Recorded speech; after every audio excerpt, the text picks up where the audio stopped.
What's up, guys? JP here with the Leprechaun Fantasy Workshop. Today we are here to build the D44 blaster, Han Solo's heavy blaster from the series. I 3D printed this a couple days ago.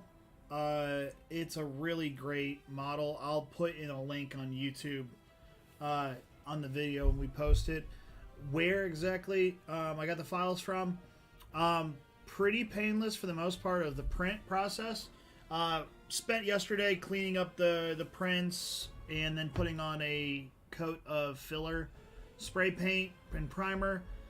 Plan on getting to the booth today to paint all these up. I think for the grips though, I'm gonna do a acrylic painting instead because the grips are gonna give the most amount. Everything else, I'm thinking enamel. So I want to have a metal look to it. So we're gonna get into it. It's gonna be a lot of fun.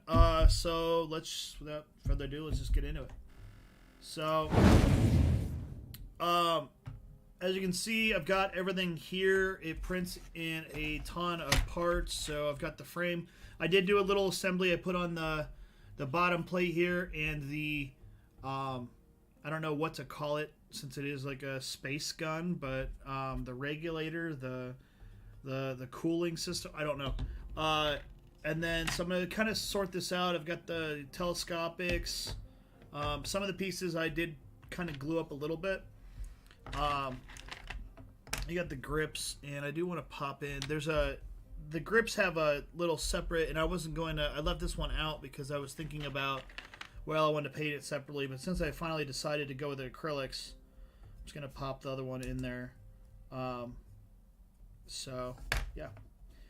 But this is not going to be exactly movie quality.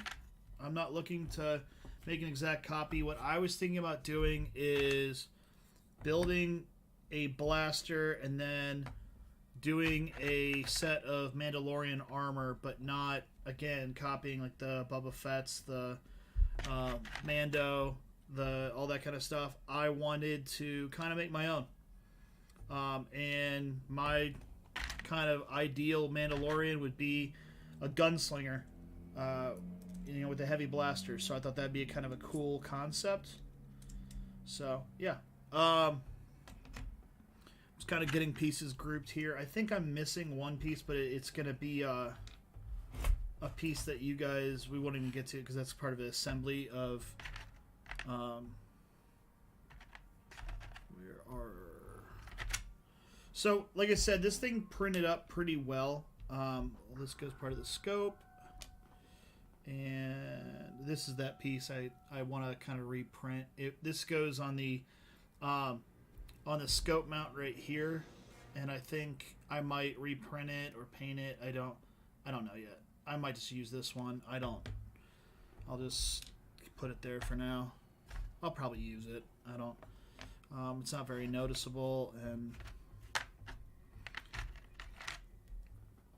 I'm going to slot that in. Some of this I'm just kind of putting on because it gives me an idea. So yeah, as you can kind of see here, everything is pretty straightforward wise. I'll keep the pins in the tray for organizational purposes. But it's just a really great model.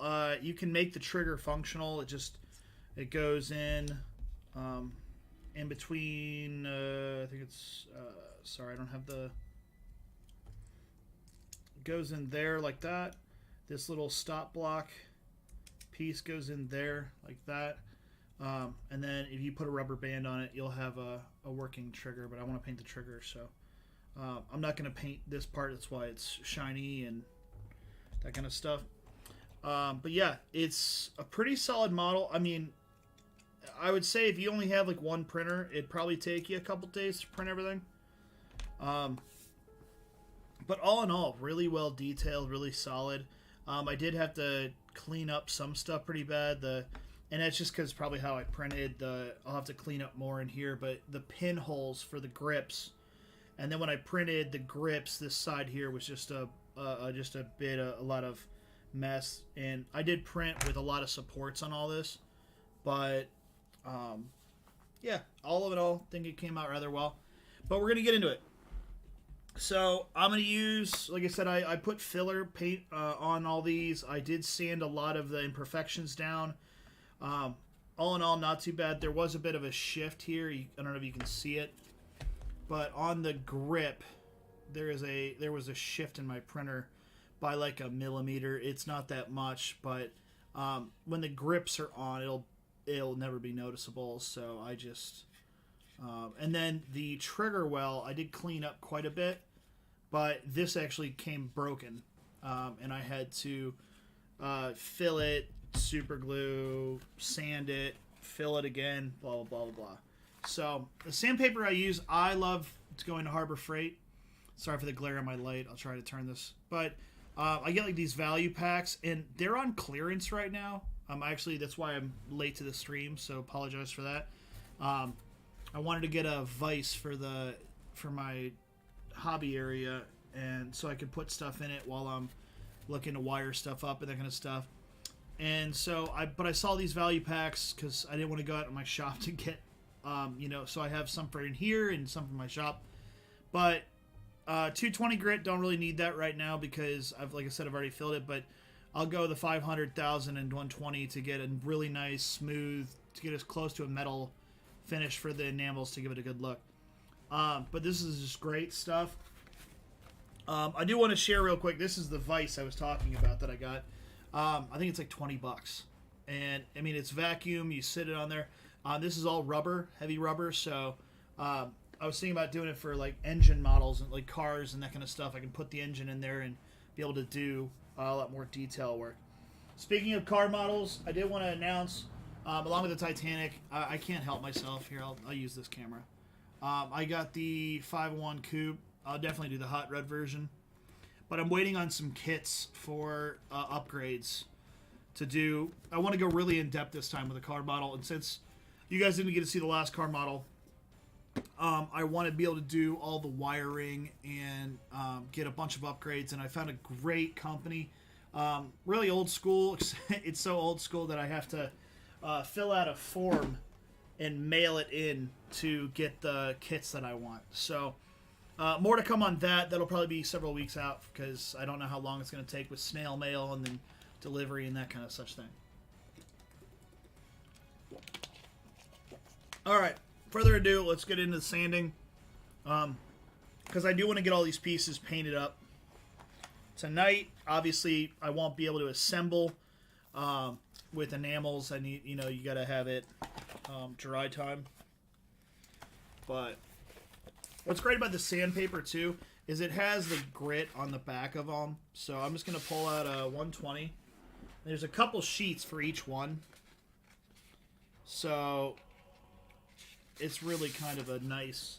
And when you're using models, it's just, this big pack, I'm just going to cut little pieces out of all this and we'll be set to go. So we'll start off first with our 500.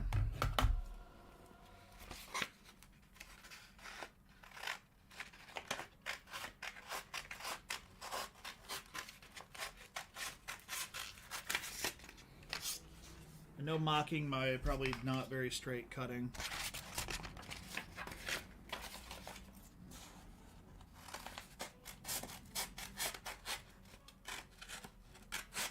But I think this pack of sandpaper was like $3 or $4 right now. Now that could also have been because of president's sale, that kind of thing. Don't know.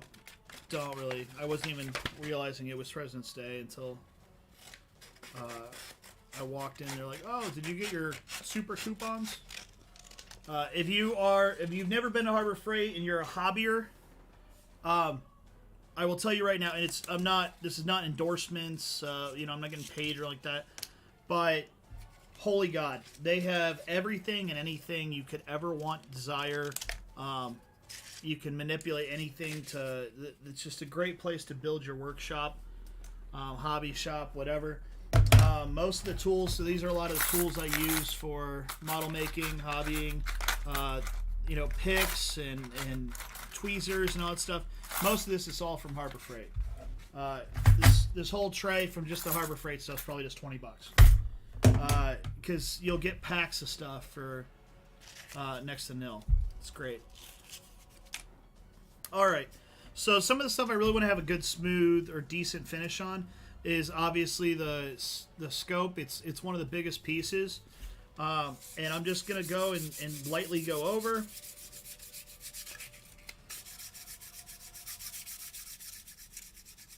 And you can see as you go where the high spots are, the lows. And right now I'm just giving it a good look-see over. This, again, like I said, this is not going to be like a... I'm not trying to make a perfect... oh my God, that's so perfect, and send it to a museum or something. I'm gonna have this thing beat up. I'm gonna play around with it a lot. So I'm not looking for a perfect finish, but I want to make it a couple day work. You know what I mean?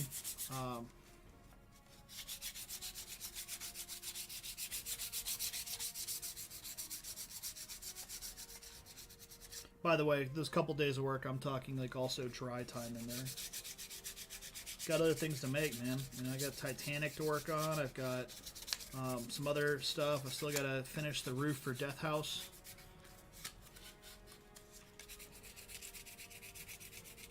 So I'm trying to stay in, a back and forth rather than a cross section type pattern. You can probably see the highs and lows throughout that. And honestly, I think I'm going to kind of keep some of that. It gives it almost like a little bit more character too, but there's nothing overly pronounced that I can see.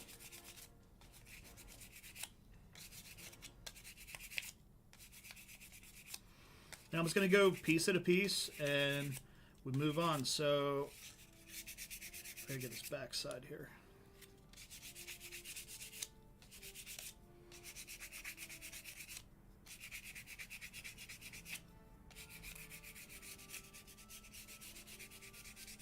So yeah, I am currently looking at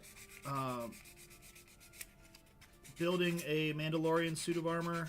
For those of you who know me or have seen other things on my channel, I do own a full suit of armor. I love armor in general, and but I want to have it. I want to be unique. I want to have my own version of the Mandalorian, and not saying I want to have like a Tony Stark type suit of armor.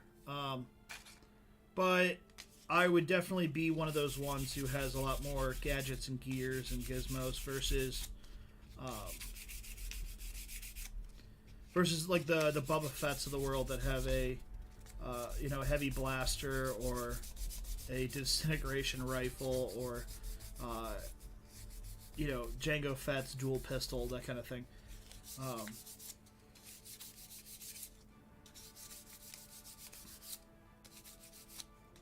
I was kind of thinking of almost like a pistol and then like a heavy pistol and then maybe like a sword or something like that. Something like a vibro blade across your back or...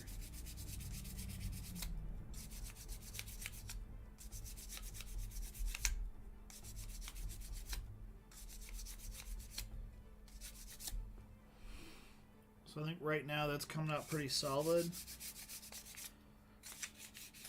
And what's nice about this too, like I said, the striations could be machining, So I'm not expecting an absolute perfect, think about it this way. Han Solo carried this thing for, everywhere, and you see all the scraps he got into. So undoubtedly, it got beat up quite a bit.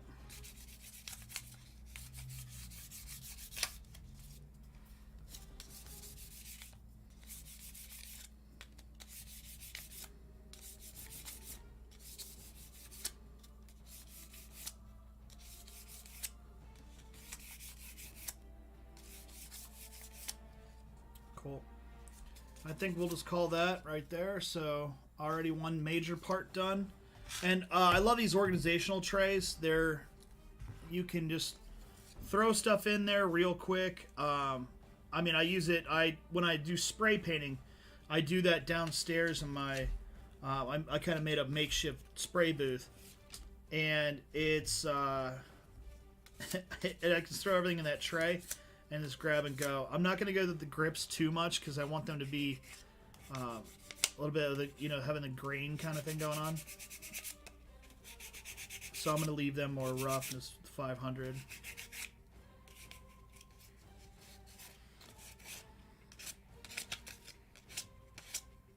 And I left the pins in this one, and if you can see, I had to grind down the pins quite a bit.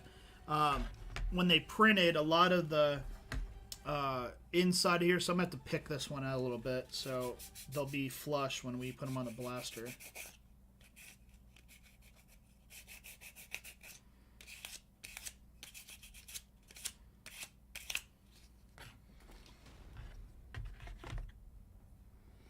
And I'm going to do that right now.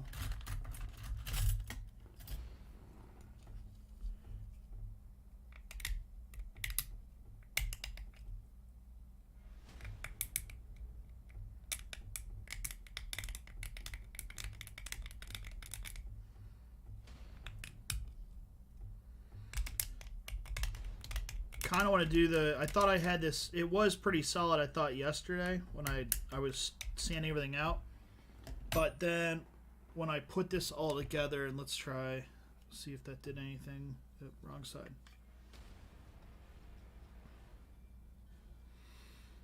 It wasn't exactly flush. And if we have to, we can just fire up the Dremel and just take the pins down a bit more if we need to. So there's that, and then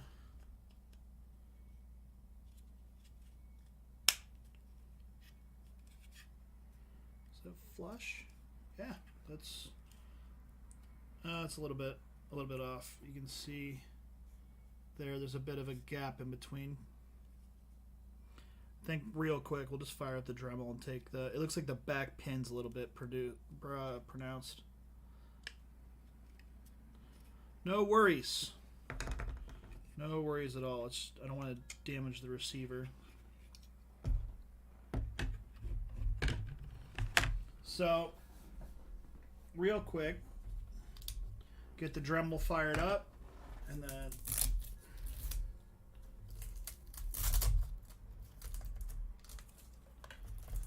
it's great. I got the Dremel I have here. I got like a standing mount for it, and then it's foot operated, so it's not I turn it on and I have more control with it.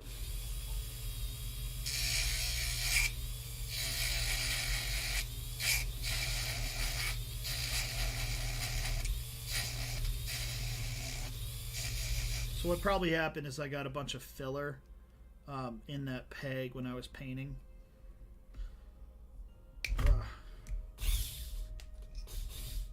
Only downside of using one of these things is it heats up the plastic quite a bit. So you want to go in like little bursts because the plastic will heat up and then melt. And it's not that you're taking parts off, you're just throwing more parts. You're just, kind of almost like remolding it. So let's try that now.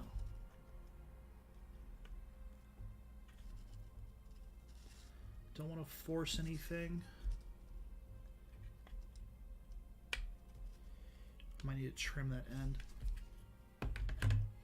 Yeah, I melted a little bit of it, so it kind of deformed a little bit, but that's okay. Just take a little bit off with my X-Acto knife, and we'll be back in business.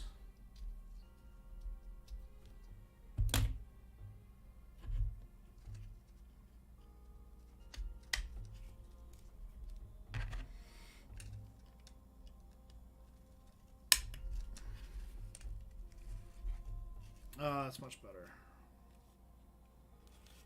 Do we have any more gapping or spacing? I don't want to wobble. There is still a bit of a wobble. I think we'll take them both down still a bit more.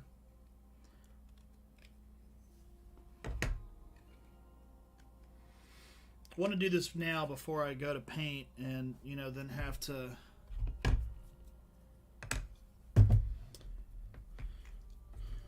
possibly ruin a paint job.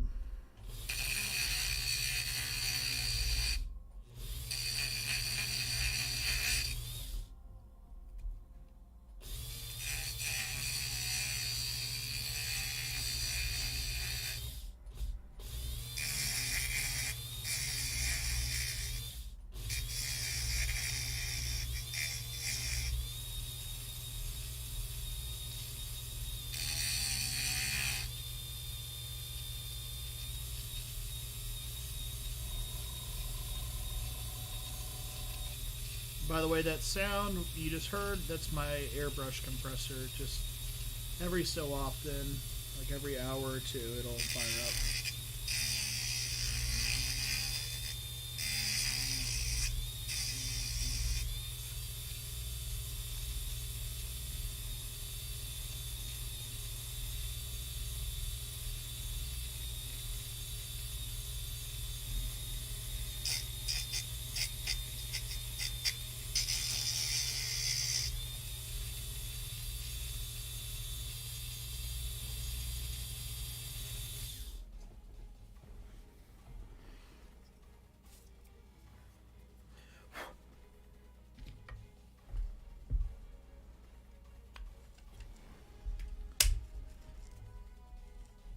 I think that should work for us.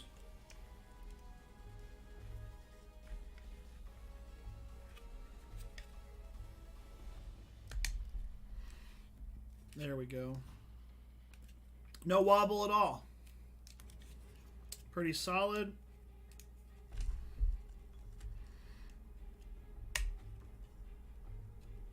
And then we will glue those up so they won't be coming off afterwards after all the paint's done. Since I'm holding on to the receiver, let's just do that part.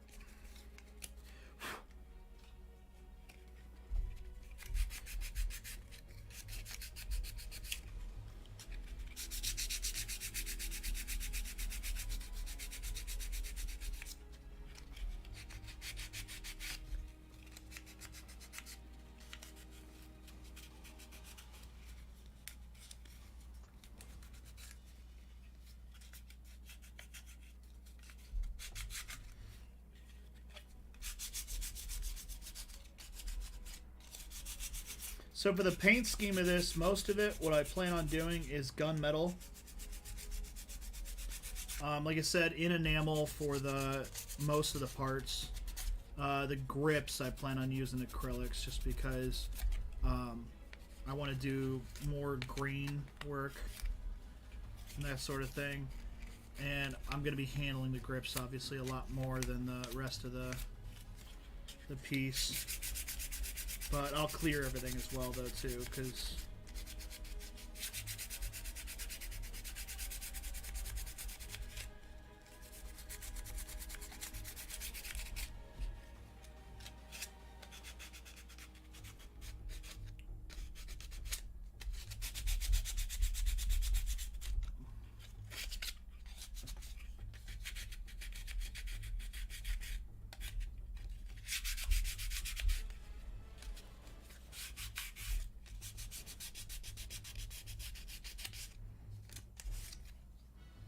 I think I'm going to grab another 500.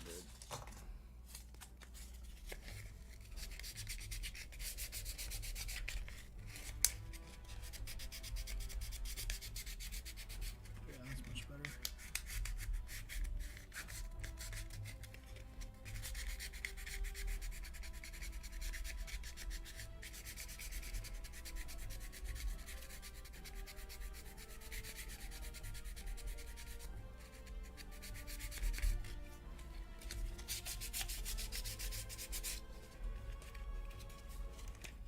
I know I should probably cut this piece down a little bit smaller, but I don't. I'm just feeling lazy today.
It's got a good feel to it.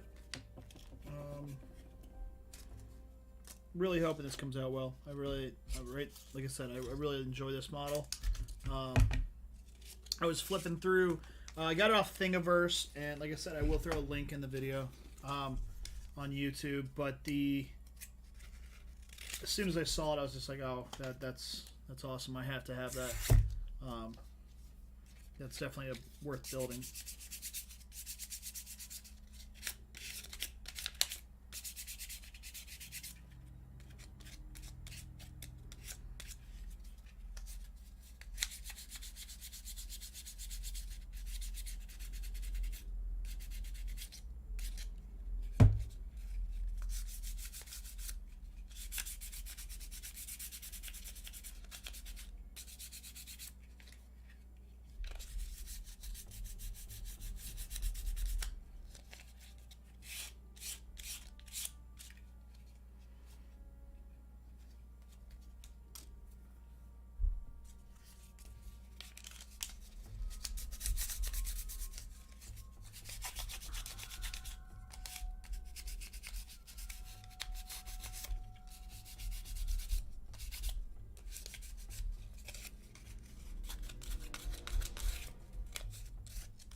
Pretty solid. Pretty solid. I'm not going to put those actually in there because those are getting painted separate.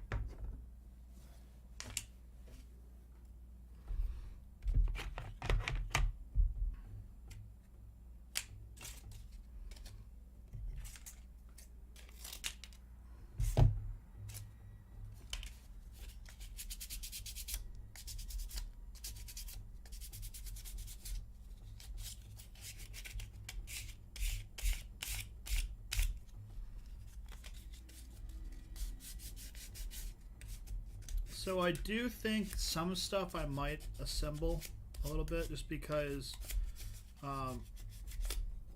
it's an entire assembly, and when I paint I want it to be together.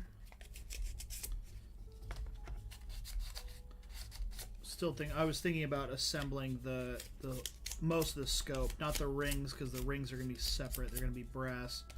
And I think I have some acrylic in my shop. I want to cut some acrylic to put inside to give it the appearance that there's a scope inside of it, or like actual lenses. But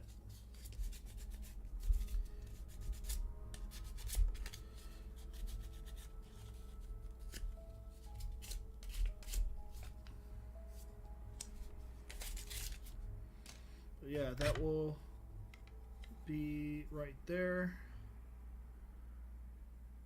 I'm sorry. Is it? Yeah, back right there, like that. And then there's the adjuster knob right there. But pretty solid. Pretty solid. I think I'll just try and finish off the scope stuff.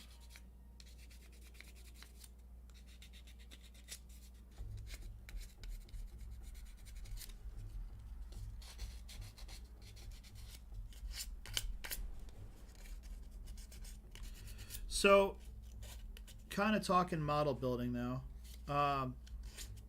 3D printing is one of those things that when I talk to people, they always, oh, you got 3D printers? You have 7? Do you have a disease? No, I don't have kids, so I can have 7 3D printers. But the people always ask me, like, well, what one should I get first? I want to get into 3D printing. And it's one of those things where you're asking a question. I don't want to be like, well, you should know better. Like all things, you want to do your research. But, so if you're watching this, a little bit of research to knock out for you is there's 2 main types of 3D printers. You have FDM, which is filament-based printing, which I like to call weed whacker wire because that's what it reminds me of. It's a giant spool, about 2 kilograms, whatever that translates to in English. Kidding, I'm American. I don't know what kilograms actually are. It's around 2 pounds of filament, and then so let's kind of throw that all together to see how that looks. Make sure everything fits up. Yeah, I'm gonna do this separate. I don't want to. Might have to clean out those holes. I didn't want to. Let's try a different way. Let's try this part first. Oh, that's so much better. So there's FDM printing, which is filament based. Like I said, weed whacker wire. And then there is resin printing, which is, if there were an advanced, a more advanced version of the two, that looks awesome.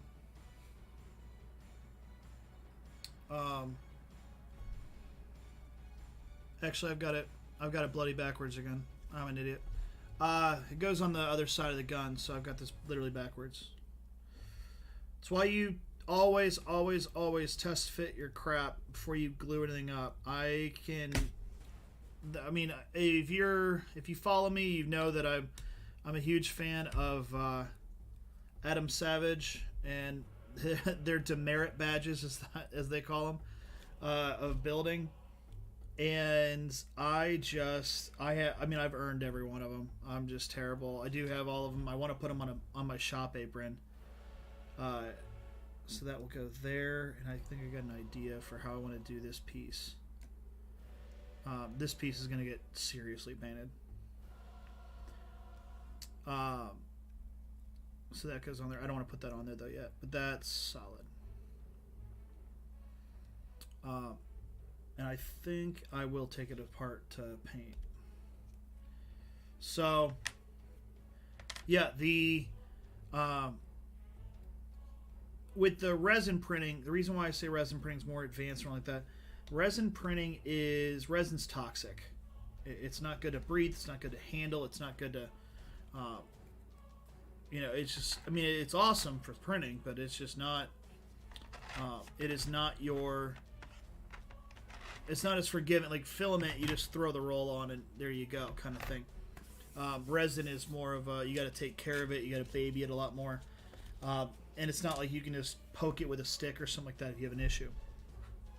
So the reason why I'm saying that is that resin printing has advantages and disadvantages. Same thing with FDM.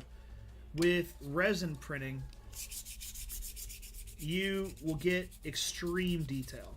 Absolute detail. Like there's pieces here that I could have printed on resin. These are all FDM, by the way.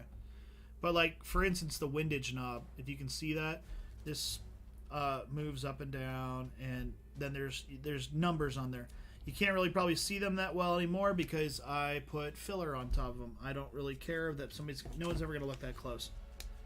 And when I sand a little bit right now, the numbers will probably appear a little bit better, and then when I paint this, I'll probably fine brush to highlight those numbers. But I could have probably 3D printed that piece in resin and really made those numbers and stuff pop. And that's something I could have done. Resin, in the most simplistic terms possible, for somebody who's asking, which one should I get, is if you want big stuff like what I'm doing right now, for making a movie prop, you're making printable terrain like the Death House I did, or you need an FDM printer. If you want to make if you're a cosplayer and you want to make Dragon Priest mask from Elder Scrolls or Mandalorian armor, or you're gonna want a FDM filament 3D printer. I think everybody will agree with me on that. No one will say I'm crazy. If you are looking, though, if you're like a dungeon master and you're trying to print armies of monsters or highly really detailed sculpts that are no bigger than a few inches tall or wide or something like that, then you're going to want to do a resin printer. So that's kind of a way to keep that in mind and keep. And so, I mean, here I'll give you an example of. Let me put away our little Dremel here. I like to zip tie it to my, not zip tie, but I use Velcro straps to put it onto the mount, so it just doesn't hang on my floor and I don't step on it, or you know, every tool has its, you know, has its purpose, and then also every tool should have its own home, its own place. Organization is just as paramount to the model making process. So I will give you an idea here. So talking about resin printing, this Bernie, bundled up Bernie, I love him. He's awesome. He's got his own little chair, and then, you know, he just sits there. He's all he got his little mask on, that kind of stuff. And then you have this, like, kind of, I use them as a bookend kind of, but it's, I mean, this is a heavy print. Both of these kind of really are. The thing is that although you get this incredible detail, like you can even see the laces in his shoes, I could never have done this with an FDM printer, or not to this level of detail. I could have probably made this, but not. Same thing with this guy. Now I did it to make him look like he's stoned, but if you were trying to do a bust with like flesh and stuff like that, there's incredible detail there. You can see all the whiskers on his face and all that kind of stuff. This is resin printing. And the thing is, though, resin, like this thing was probably, I don't know, probably $10 or something like that, or more, and it's just a material. Same thing with Bernie. It's not resin printing is just not overly. It's not overly cheap. Those bottles are. You get a bottle about this big, and they come in 1 kilogram bottles. Again, I mean, I'm not knocking that unit of measurement. It's just America is so far behind, and refuses to listen to anybody else that they won't convert. So I go by pounds, and you know, and I say kilogram, and I don't know what that means. It's about a pound. Let's say that. Might be more, might be less. If whatever the conversion is, if you want to tell me, I can look it up, but I don't care. Google is great. So the bottles though are about $30 for the actual unit of measurement, which is a kilogram. You can make, if you're making miniatures, you can make it, you know, an army with that many, because they're small, and so the price per miniature comes out to be a couple pennies. But if you're looking to make something bigger, it's, again, that's where you start. You weigh which one should I use. And a lot after I got a resin printer, I started combining the two. And so some pieces and parts I would do resin. Some pieces and parts I would do FDM, the bigger stuff. Now the thing too about resin is not overly. Let's put it this way: if I was doing some engineering things, like physically trying to make like this gun thing, the trigger will actually work. Like if you put a rubber band in there, you can pull the trigger, and the trigger will pull. That probably wouldn't work really well if I had resin printed the trigger, because resin is, I don't know what the proper term, like, of, you know, it's very brittle. If you drop it, it can shatter like glass when it's cured. So it's not very malleable. It's not very rigid, and well, it's very rigid. It doesn't give at all. It can just shatter. So FDM though, I mean, to give you an idea, I'm not worried about dropping this. It's solid plastic. You can see on the inside where it's really rough. This is parts that are not going to be seen. It's more durable, and it's just plastic. And so with a resin printer, resin prints, it's really kind of cool. It prints upside down, and it uses, if you know anything about photography, photography works on the premise of you've got film that cannot be exposed to light, and the reason why it can't be exposed to light, and I'm talking about black and white photography, color is a whole other thing. But as soon as light hits it, the actual light that comes through the lens exposes the film, and that's what creates your negative. And then you use your negative and you put it through a God, I can't remember what it's called. I used to work in a black room. I don't know. Amplifier? Not an amplifier. It's some expander. It makes it shoots light through the negative, and it makes the film, the picture on a plate. And then you can put print, like photo paper on there, and then expose the negative, and then you put it through the washes, and now you have a picture. Resin printing works similar to like that. The UV resin bottles are big, and they're literally that medical grade brown color. A lot of them are, or solid black or like that. It's because it's UV sensitive. You do not want it in light. And it's because how it works is then when you have your printer, you fill up a vat of that resin to a point, and then the bed goes inside the vat, and then the bottom of the vat is clear plastic that resonates at a certain frequency. It's like the plastic's taut, like a drum. And what you can't see in the resin is that there's a light that will come on, and it'll actually make each slice. And that's why the programs that they use for 3D printing is called slicers.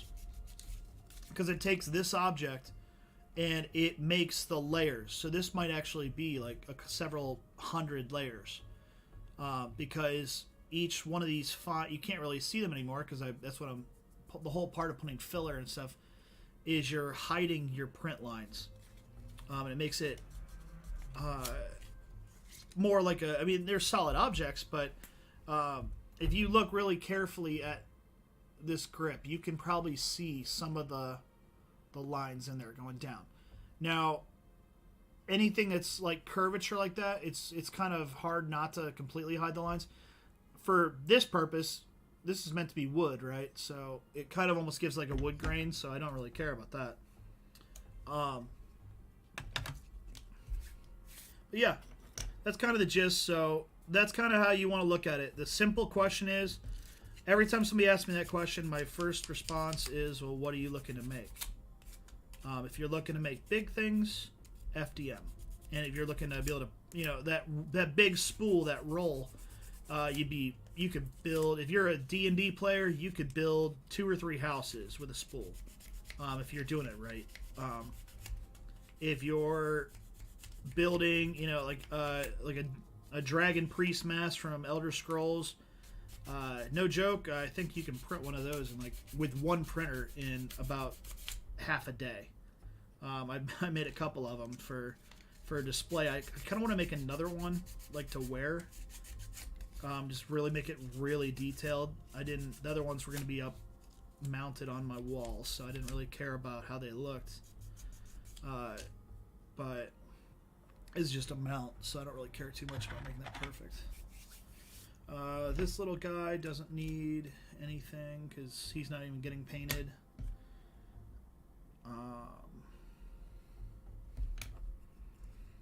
This guy's completely interior, so let's get the pieces that are visible. So yeah, that's kind of 3D printing in a nutshell. What do you want to print? Do you want big? All right, FDM. Do you want, and also if you're looking to, and then I'm doing very, very basic. You can get printers now that you used to be limited by your build plate, how big the build plate was and how tall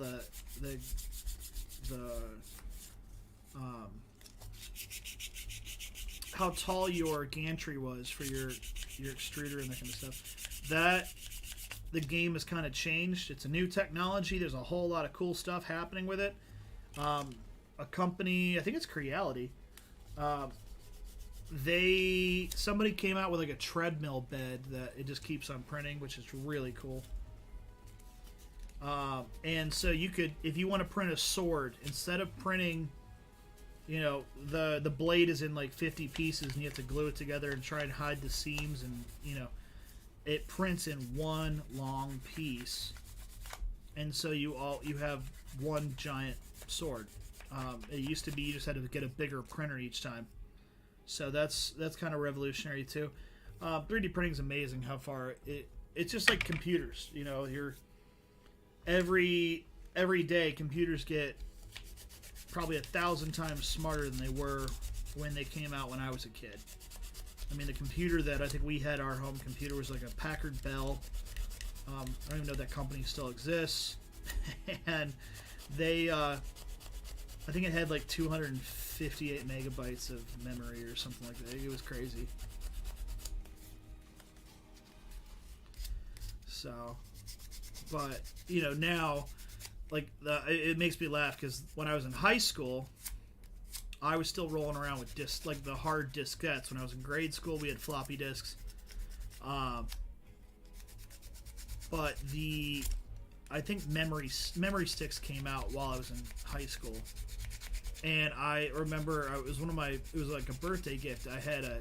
Thought it was awesome. I had a 58 megabyte flash drive that I had on my keychain to, you know, for school and stuff, to put papers on and stuff. And I thought it was the coolest technology ever. And it made me laugh because, you know, then I was remarking of, oh my gosh, you know, look at this. It's got, this one little stick has as much memory as my computer I had a few years ago. And, you know, in today's world, I think there's memory sticks that are probably 2 or 3 terabytes of technology, like, you know, of storage. I could be wrong on that. I know I have a hard drive for one of my hard drives is 2 terabytes or something like that, but I'm sure they have flash drives that are a terabyte now.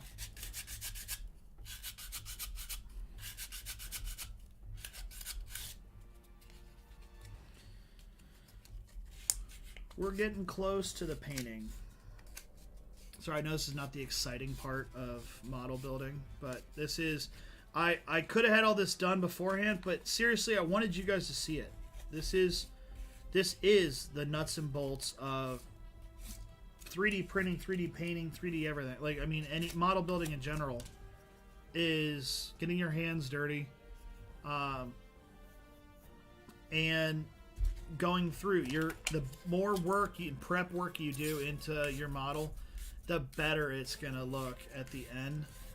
Generally, I don't want to say, like, you know, there, you can always screw up.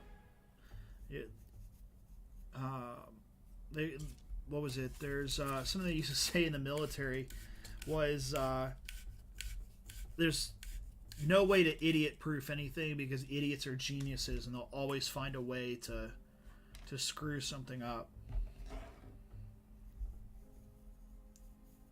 And let's do that barrel a little bit more. I don't really want to do the knolling at all because I'm just going to sand it down. There's no way to get in there to do the detail work.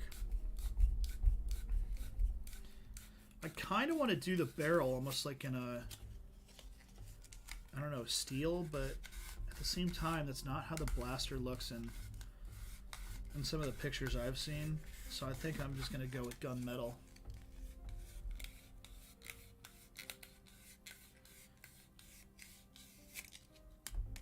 The mount, though, this piece and this piece are black, not gunmetal. So we'll have to mix up a few colors here. That's separate. This piece only has like a little bit showing, anyways. This is on the back strap of the gun.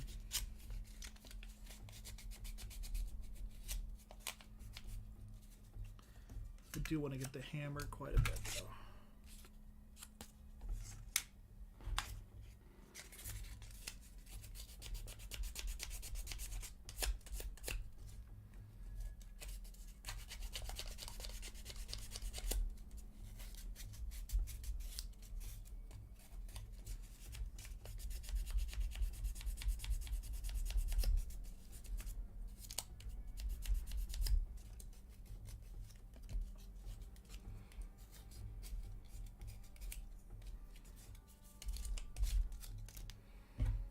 There's a little bit of flashing on there. Let me just try and... I'm not trying to use the tip just because I know I've used this knife quite a bit and the tip is a little bit bent, but I know the edge is still razor sharp. And I know I'm breaking the rules by cutting towards myself right now, but gotta do what you gotta do.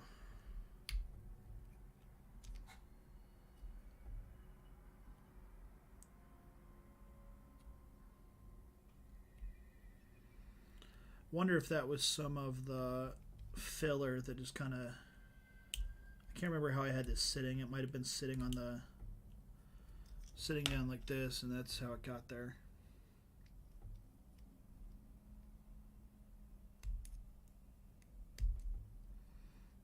Either way, good now.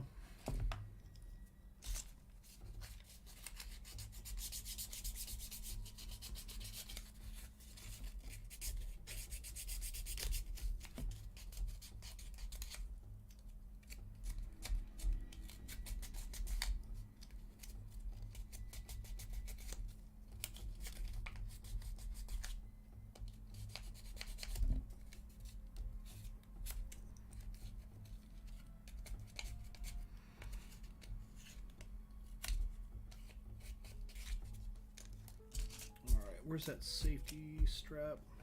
So this is kind of a cool piece. It just pops in there. And that's just how it is. I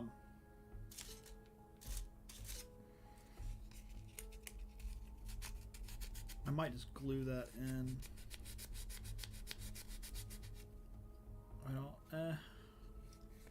No, I want to get that back side too when we paint it.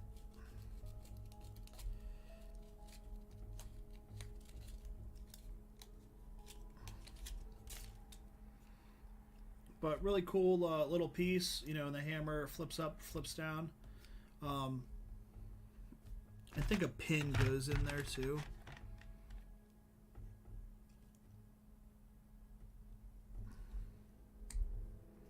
I'll worry about the pins when we get it assembled, but yeah. All right, so we just got the barrel left, I think. I don't really need to paint you. You're just a locking pin. And these are, and I'm looking at an actual model of the gun, so these are black. So we'll get, I think we'll do like a gloss black on those. Everything else will be gunmetal, other than the grip and the rings. The rings are going to be brass. And the trigger will be steel.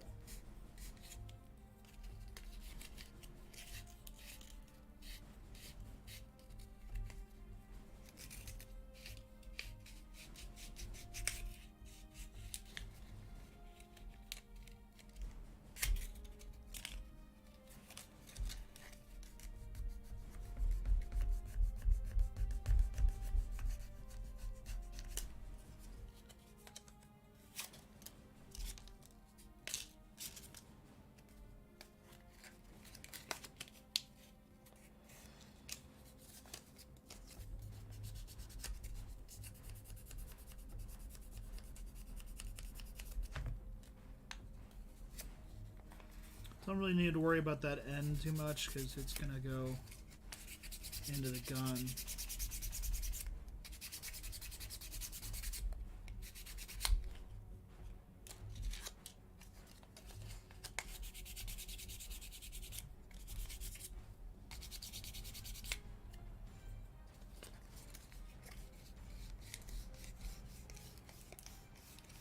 Actually, the scope is also gloss black.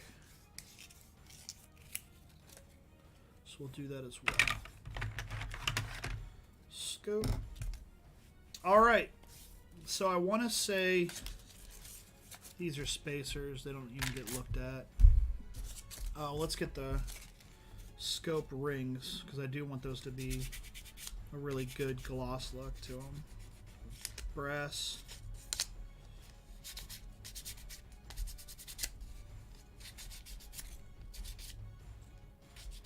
And I do have them, if you can see, I have them taped off. It took me a long time to get them to fit in the scope properly.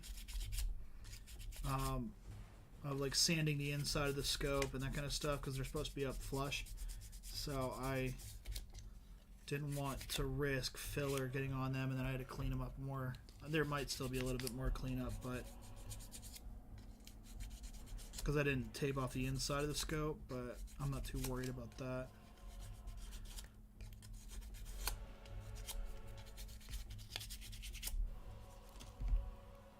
And 1,000.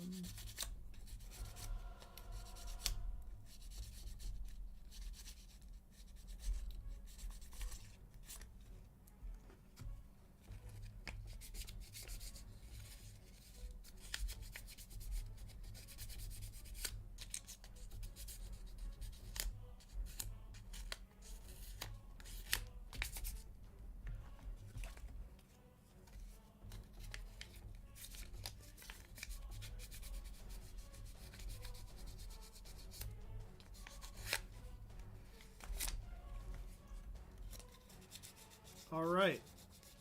So now what we're going to do, we're going to pull out one of the new additions I have. This is kind of what I was talking about with Harbor Freight. They come out with these great little tool sets. Like these are all files. That's file set. I think this was like $6. I haven't put it back in my drawer yet. But we're going to use one of these. And how this works is you have these alligator clip. They just pop into the into the board, but I can attach any piece that I want, and so now I can be hands-free when I'm painting, and not have to worry about, oh, did I get this on that or something like that. I'm not getting fingerprints on my work or that kind of thing, but at the same time too I'm able to get more pieces painted and from all angles. I can hold one of these sticks if I wanted to paint. And then I can put it on here to dry. Or I can just put this whole thing inside the paint booth and paint that way. So I'm just putting a little bit of these rubber tips on them. I think these were like 20 bucks on Amazon or something like that. So I want to get this the very edge of this because I want to be able to paint the inside brass as well. So we're just going to go through, and this is our paint prop now. Yay! So we'll get these pieces for the. I'm going to do gloss black first, or brass and gloss black. Probably. I want to get the trigger assembly. So the trigger is silver or steel. Probably steel. How can I?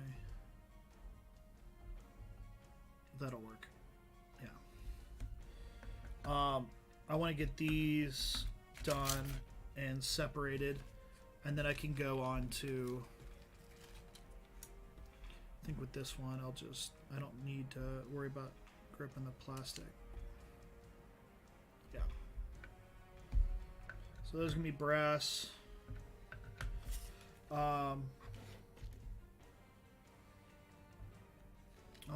We'll do him black as well.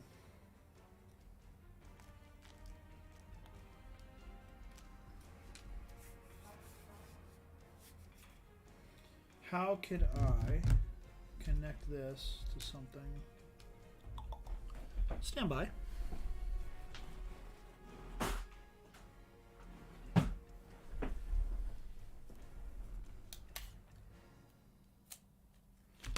So no one's gonna ever see the back. So what I'll just do is I'll connect this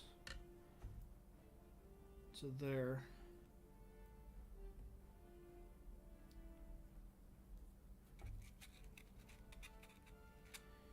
That will give me ability to paint that. You're gonna be black. And what I'm doing here with these is I'm trying to pick places that will not be seen.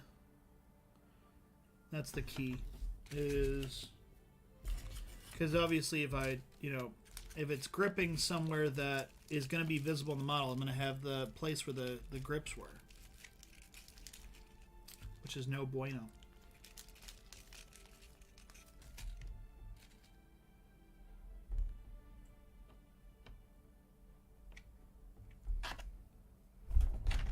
Ouch.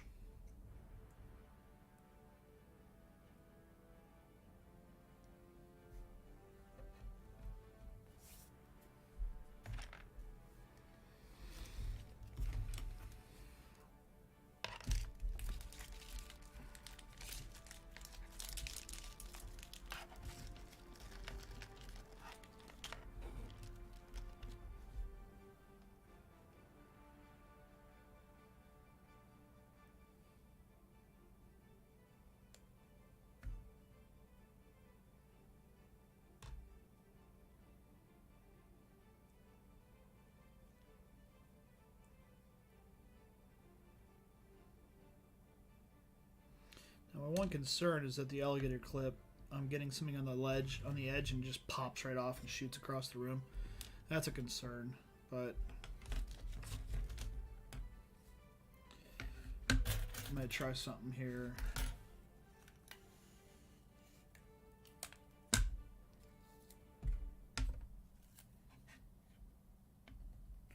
Again, the back end's not going to be looked at. Or could I get one of those into the... No.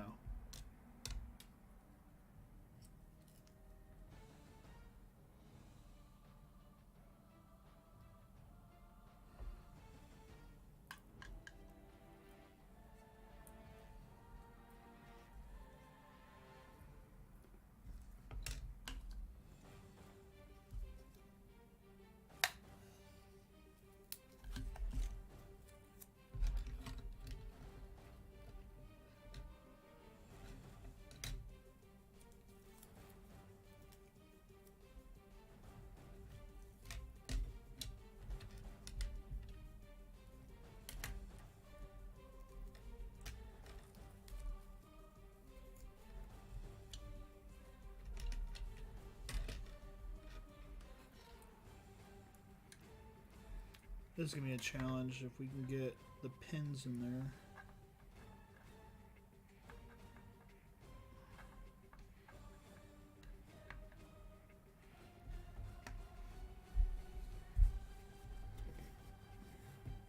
Now, how do I get you?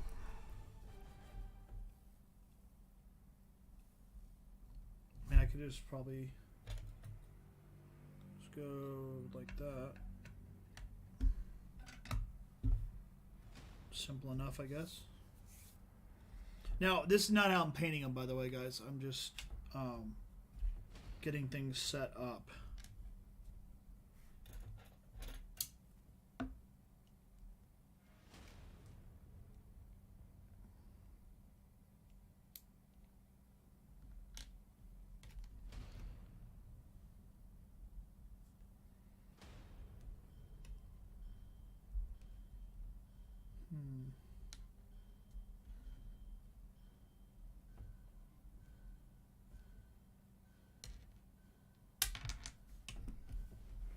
Dang it, Bobby.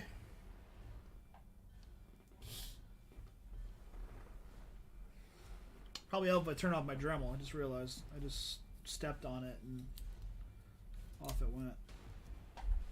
Okay, we're good.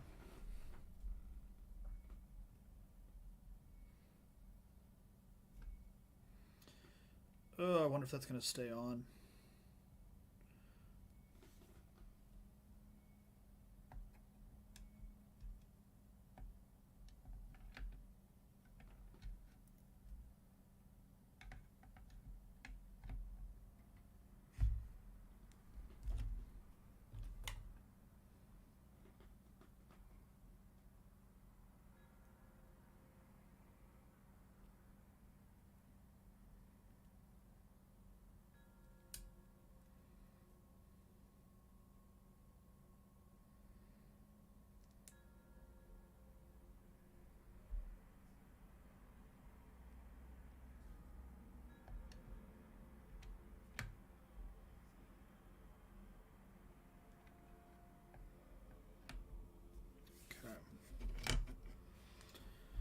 This guy's going to be more difficult. I think, yeah, if I just put, he can be sitting flat, and then I can put him on the spin disc and rotate that, and that'll be fine. So all these up front will be black. He'll be silver. Those will be brass. And then the windage knob, and that's all we have left, right? Is the windage, or the, yeah. And I want to do this in a special way. I want to do brass, and then it's exactly what I didn't want to have happen. If you just saw that, that thing just shot off there like a rocket. And I gotta find it. Well,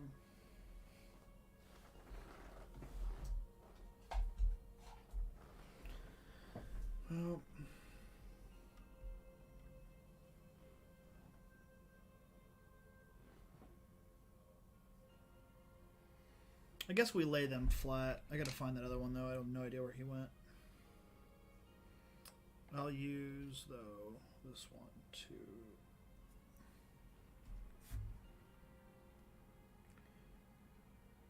He'll be brass. Alright, bear with me. I gotta find that other piece because all that prep work, and I want to 3D print another one.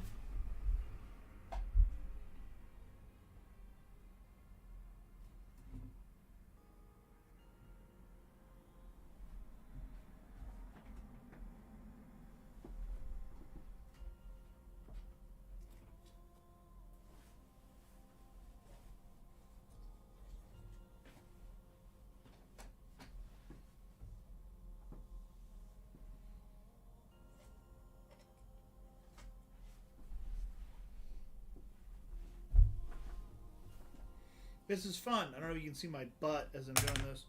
So here's what I'll do. I'm going to give it like a 5-minute break, guys, while I look for this piece that just shot across the studio. I literally said this is going to happen. So I'll be right back, and we'll get into the painting here very shortly. See you guys in a second.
Alright guys, sorry about that. We did find the piece.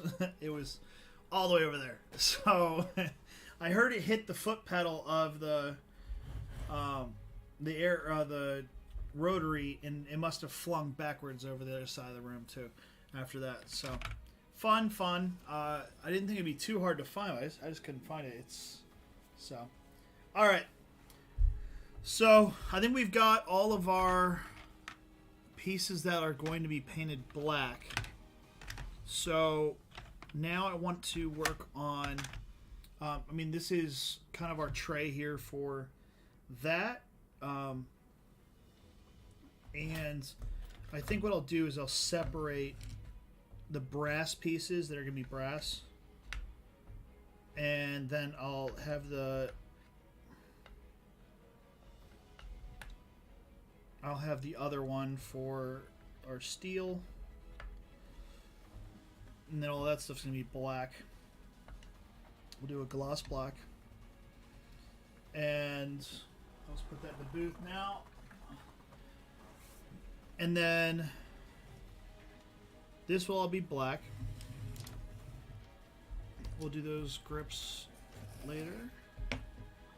And then now we need to figure out orientation for painting the main gun parts. So I think if I paint him like that, it'll give me,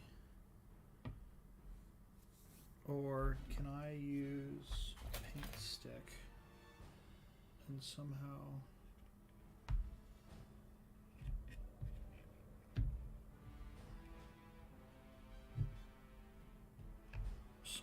do something.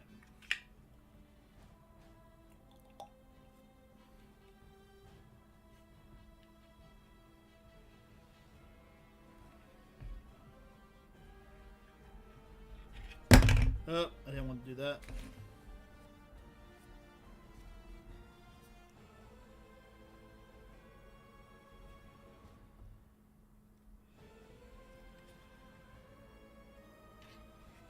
I'm sure you guys are right now, like, in your minds going, hey, idiot, you could do it this way, but I can't hear you. You gotta say it in chat. That'll work. There you go. There you go, idiot. Take that. That'll work perfect. There you go. Just overthinking it. So we can put him like that.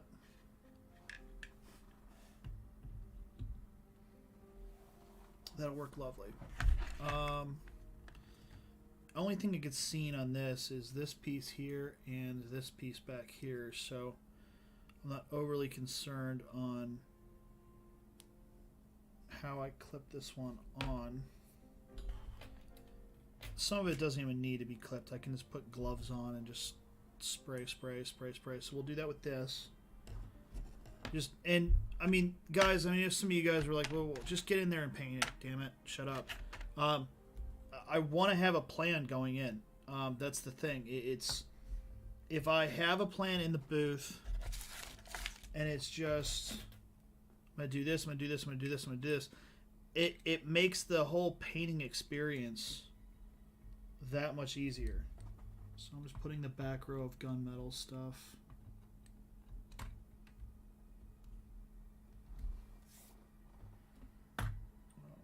That's going to be black anyways.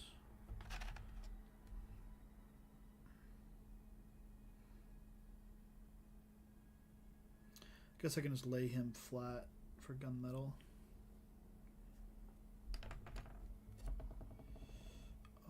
I want this to be on a stand though, I think.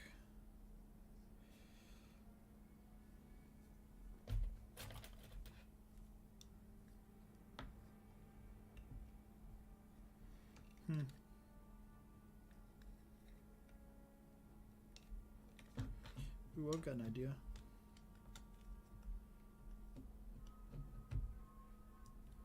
Just like that. Lovely.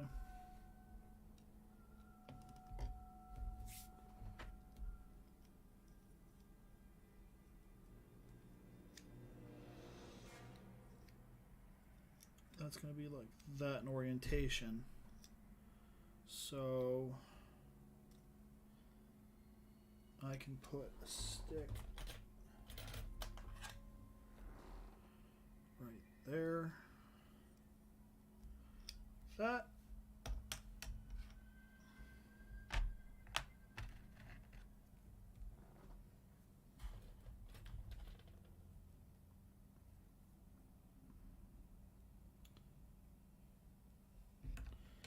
Simple enough, and the rest of those are just, oh, this guy's going to be visible just from the bottom. Actually, I want to put boots on that one.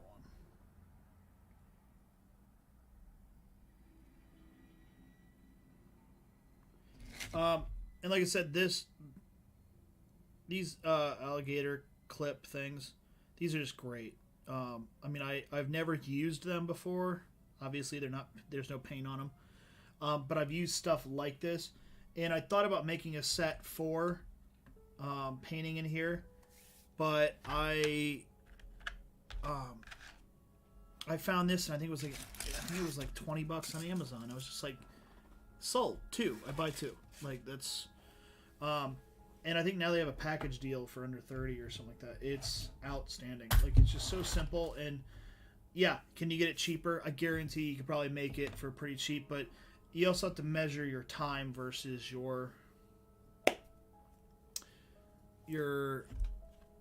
the time and the materials versus the just paying for it sometimes.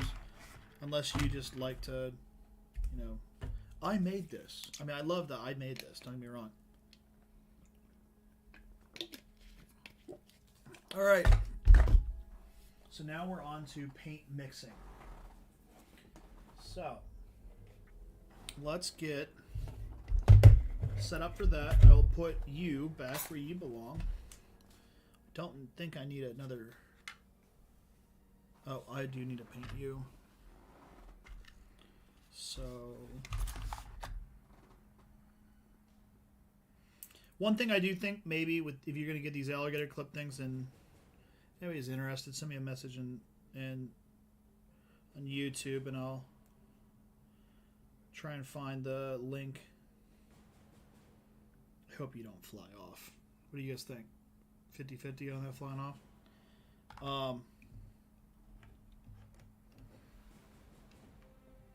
So if you're actually, I just thought of something. Where'd that piece go? For this guy, so I can have this guy in the air, I'm going to put him where he goes. He goes in here, and then he actually locks into the barrel on the inside. But if I put him in, I'm going to get the painting of where it would be anyways, but it'll give me something to clip onto on the inside. Theoretically.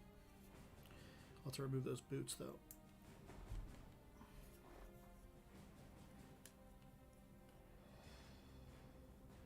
Now the challenge is, can I push the button on the inside of this thing with little... I have to do it all by feel. Or is it easier to go from the other end since it's flanged or flared out? No, it's more room to work for.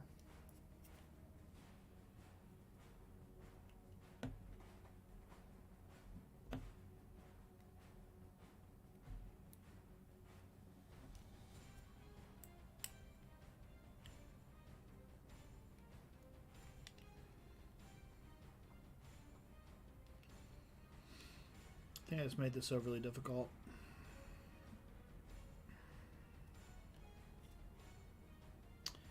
Overly difficult.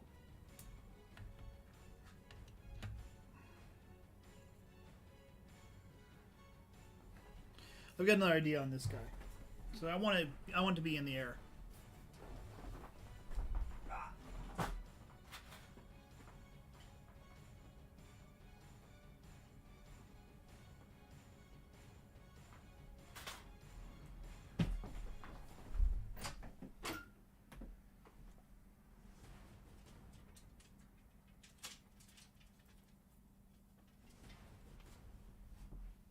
That's not going to work either.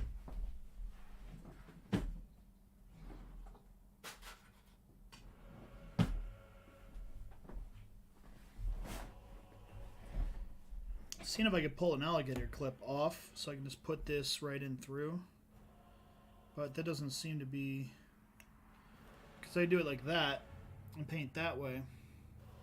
But then I can't hang it.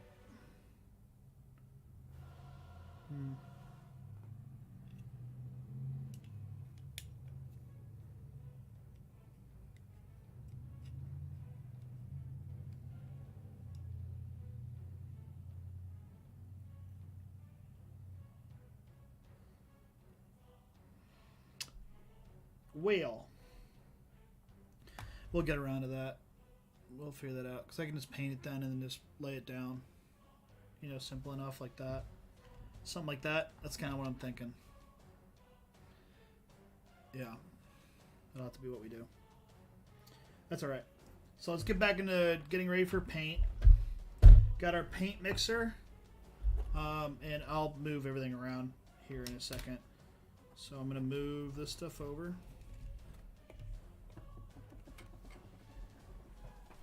Into the paint booth side.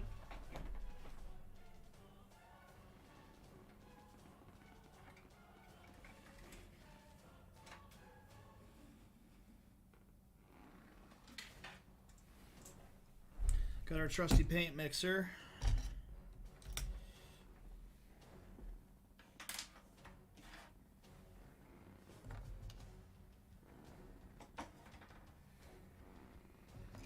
The grips are staying. You're in there. Let's just put the grips in there for now. Clear out the workspace. You're going to need gunmetal. We can let you flat. You're gloss black.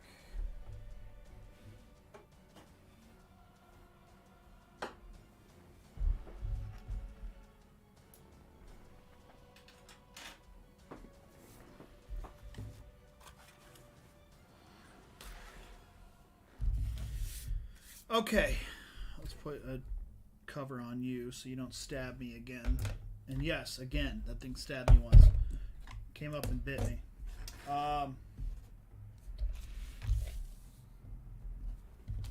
So, like I said, we'll be using enamels for some of this, and we'll be doing the acrylics for the rest, or for the grips. So let me grab some paints.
Alright, so these are going to be used for the grips.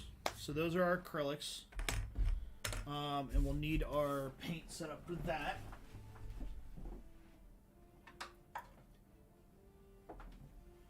And I think this will just work fine.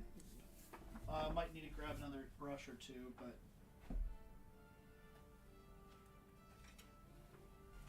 just in case. You never know.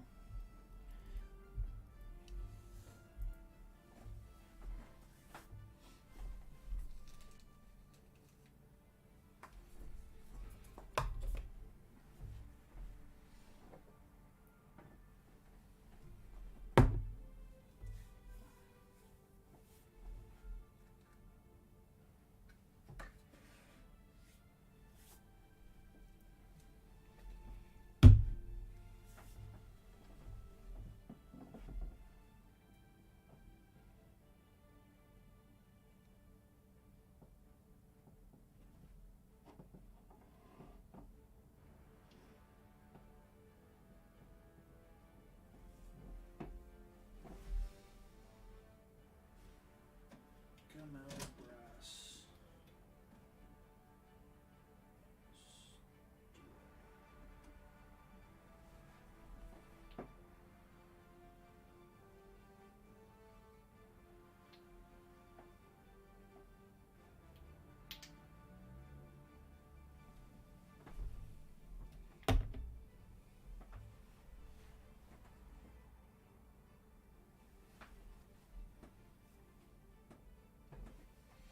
Alrighty, so I think we're set to go. What I want to do is I want to paint in a logical sense of order. I want to get...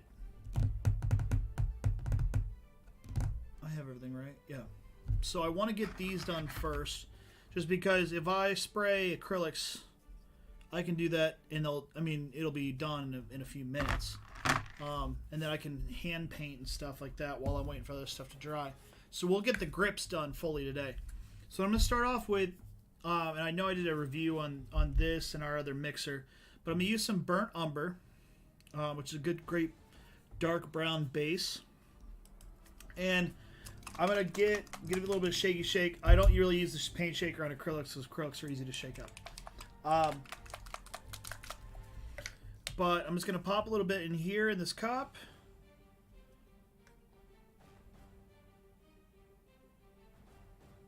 And one of my problems is, do I ever make enough for... Done that more than once. So, just so you know, if you're spray painting, or if you're airbrushing with these acrylics, you do not really need medium or flow improver. You can use water as well. Now, this is bottled water, not water from... I live in the city, and my water is terrible, rust-filled. God, it's horrible. So I'm just putting a little bit of water in there as well. And I hate saying this because everyone else says it, but there's no other way to describe it. You want it to be the consistency of milk. So there's kind of a trick that I do. So this is my awesome little... I don't know if you can hear it. It's this little Badger airbrush. And like I said, I'll be doing reviews of tools and stuff like that. And this was one of the first things I reviewed. It's awesome. I want you to be able to see kind of it. Just moving it around. These cups are perfect. I think they're 3 or 4 ounce cups. Kind of like what you get at the dentist office and they give you fluoride or something like that. So I just mix my paint up in there, and kind of one of my things that I do to test. And it's like pretty clean already. I keep a rag around just to do that. What I often do to test is I'll get like a paintbrush, and I'll dab a little bit in there, and then I'll brush across the top. And if it, I might want to put a little bit more. Let's add a little bit more water instead.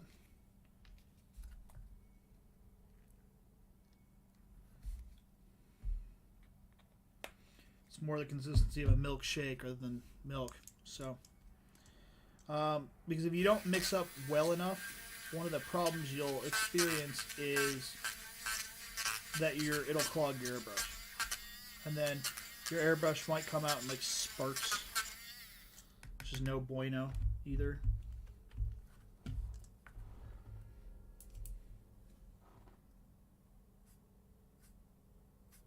I think we should be good there. So I'm going to give it a little bit of it's a lot of air bubbles in there from doing that, but that's all right. That should be good. You can see it's actually holding. It's well mixed. And then this, you guys can't really see it. It's off the side, but the paint puck is what I use now to clean my brushes. I'll do a review of that later sometime. That thing's awesome. Alright, so real quick, since I mixed this paint up, we're going to go to the Airbrush Booth and get into that. Hope to have everything here painted in the next 30 minutes. See you in a sec. Alright, so here we are in the Airbrush Booth. Let me see if you guys can see this well enough. So, here's my airbrush. It's a Revolution Iwata. It's a great double action. Although, I might have to clean this. Yeah, this thing's jammed up.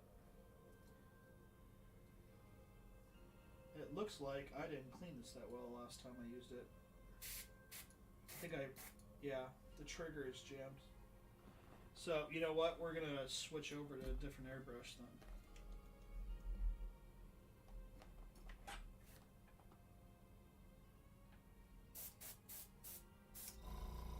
So this is actually, then we're using this one. This is from Harbor Freight, fun fact. And it's I believe it's a single action. So every time I push, oh, this is a double action. So down for air and then pull back for your,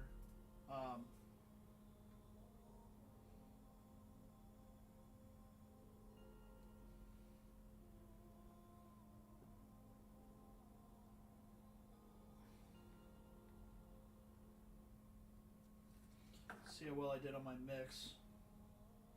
Oh, I overfilled that a little bit.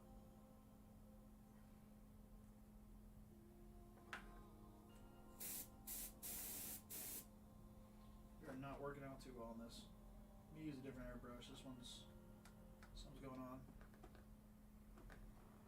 Clogged? I don't know what I did. Stand by. You know what? I'm just going to use the Iwata. I'm going to clean it really quick. Should only take a few moments. I don't know what's wrong with this one. Guys, I mean, if there's anything to take from this as a lesson, well, one, clean your shit. So let me hop over here. We'll do a quick how-to on airbrush cleaning. So let me first kill the air to the frickin' brush, because that would just be great.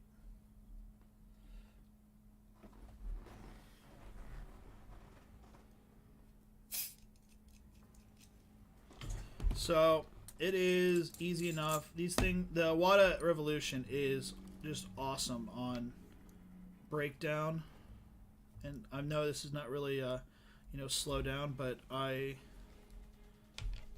have stuff to do. I got something's wrong. I think somehow I got that needle, like somehow I must have left paint. Yeah, I left paint in the frickin' bowl like an idiot. Probably got distracted with something else and then just forgot to clean it. But we'll be able to figure this out.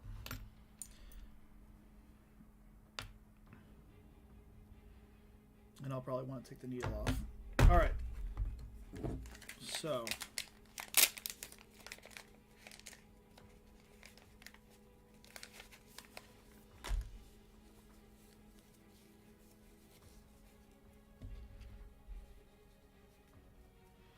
I might have to suck this in thinner or something.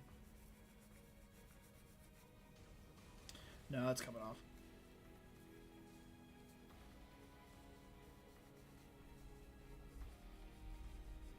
Now you want to be careful too, because I mean this is the needle that allows paint to run through your brush and like that. You do not want to bend it or anything like that.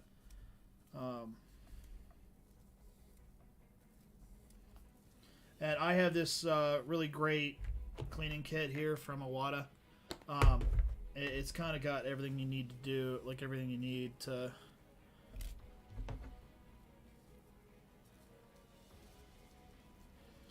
get her done.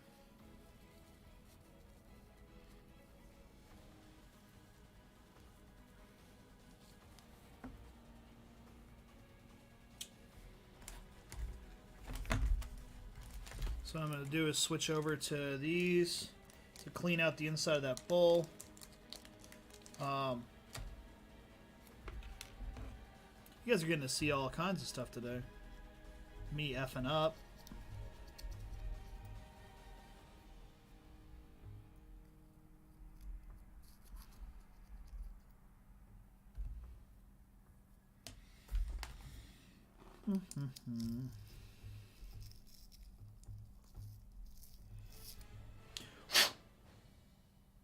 Yeah, there's a big old piece of paint stuck right there. Cool. All right, and then you got your little this little tool here. Just goes right here on the needle. You just want to be careful. I don't know if it's the needle, the nozzle, whatever. You can go to slow little turn. It can only fit one way, so you don't want to force it. And then very carefully. You want to set that down.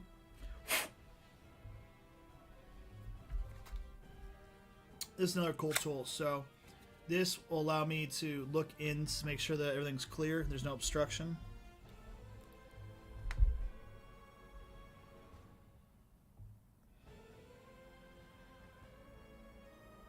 Okay.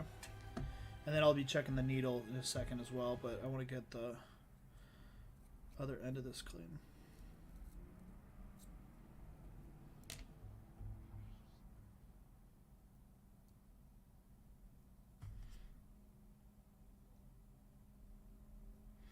I think what happened is it looked like it was red tester's paint and white mixed.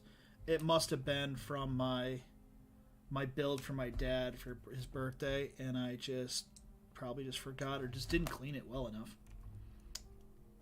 Take care of your equipment. This is a lesson. Seriously, like this thing's very expensive, and you got to take care of it. As I put it back together wrong because I'm an idiot. I gotta slow down. Slow down, JP. What are you doing? What do I want first? Just put you on so that sharp pointy thing doesn't hit me anymore.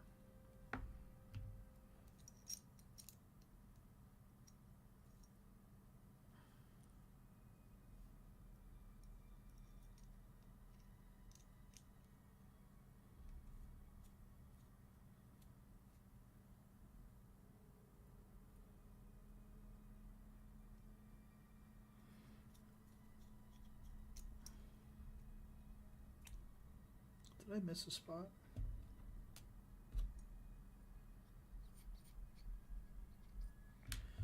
Oh, it's a little. Looks like the cleaner dried a little bit in there. So use your brush, lightly sweep it out. Okay.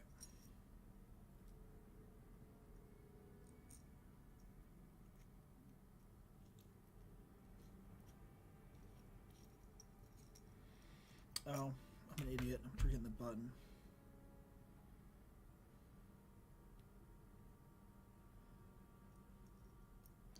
Even though I've taken this thing apart so many times, you just kind of make stupid things. Also, under camera, you guys are making me nervous.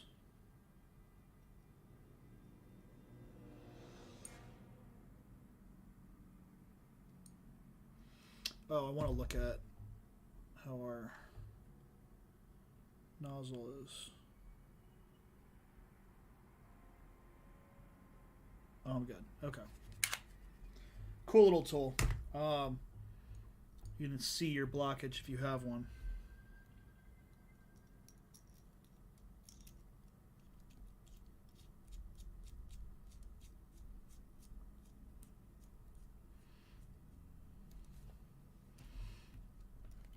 All right.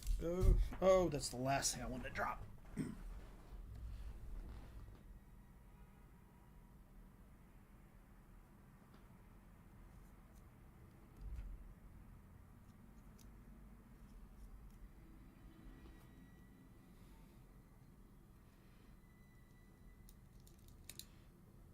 Okay.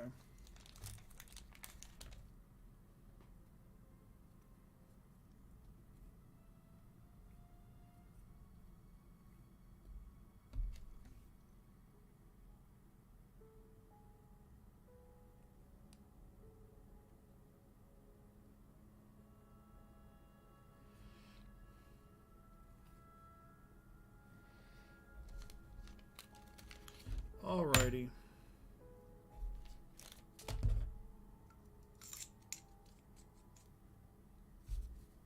Let's keep that out because we're gonna have to clean this again, or I'm gonna have to clean this. You don't have to watch the next time.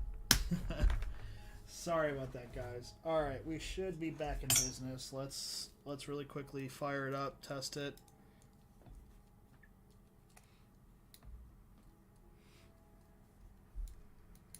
Oh, air is key, isn't it? It is an airbrush after all.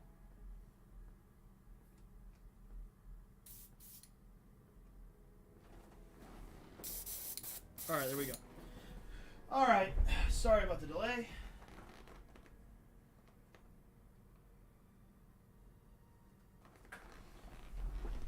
And again, sorry, you guys probably want to watch, right? You know.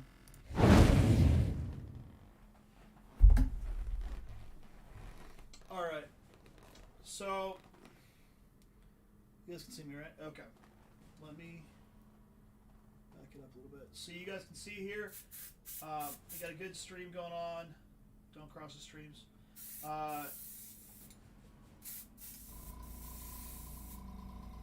I think this might be. I might have not mixed this well enough because I'm not getting any heat out here. And when it doesn't rain, it pours, right? Let's see what's wrong.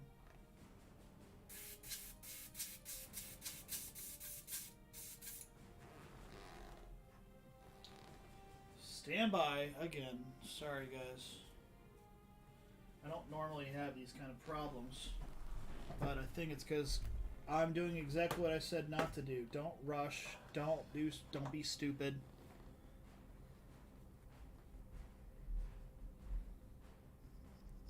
I think the paint sitting there might have caused issues.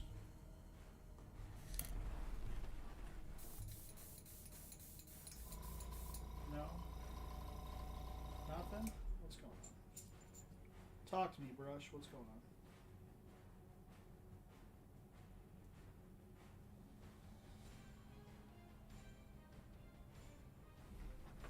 Let's pull the needle out.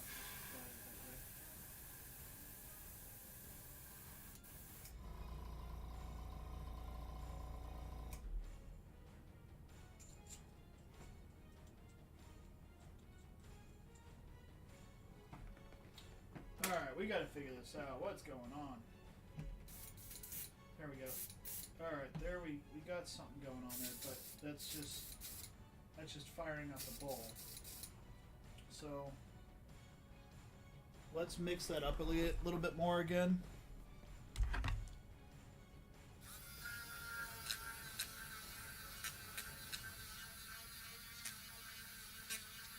It probably sat too long while I was cleaning, and that's the problem. But just for sake, I'm going to put some medium and flow improver in there.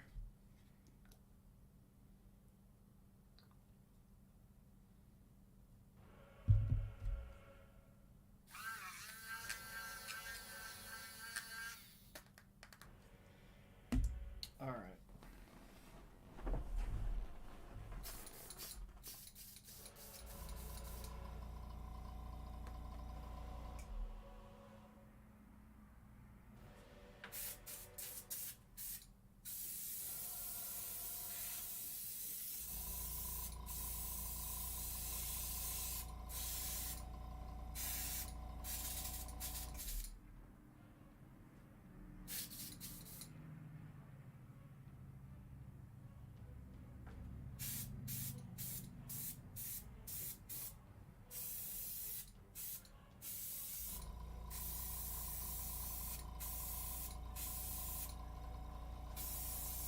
Oh, shoot.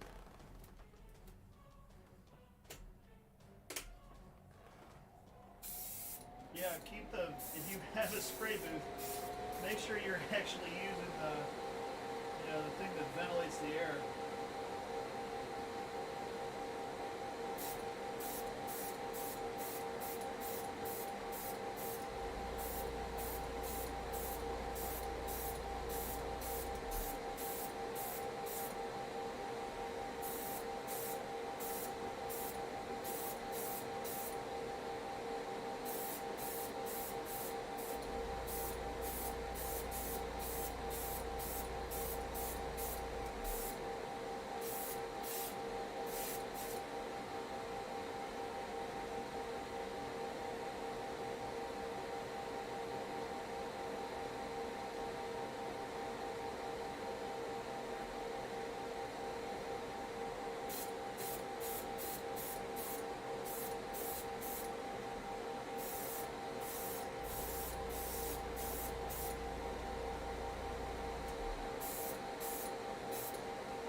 we're in business this time.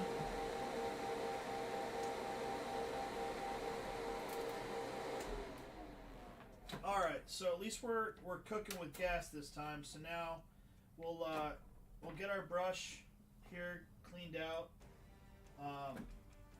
And if you don't know what this is, it's just a pot you put cleaner in, and it will allow you to clean out your brush all the quicker. And just spray out that cleaner. I give it usually 2 good little bursts.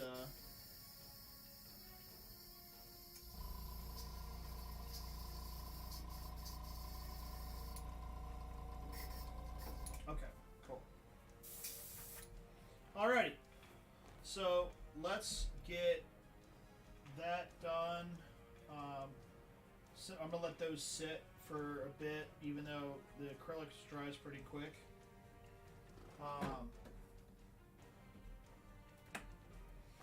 And we're gonna get on to mixing some other paints.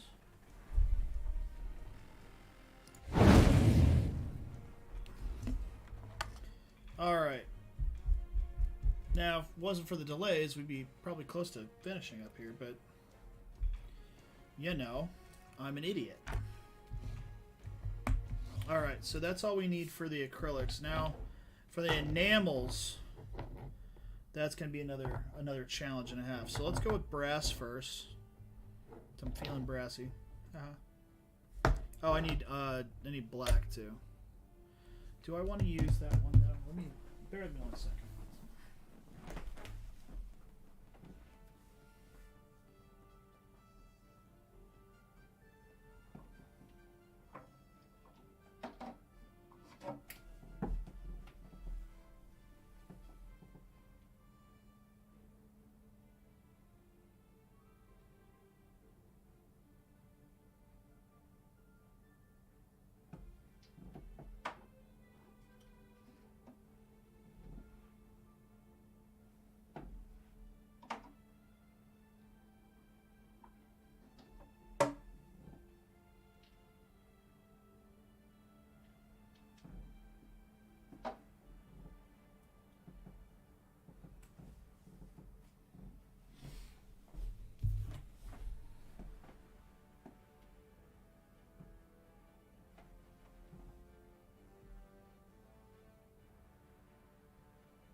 Alright, sorry about that.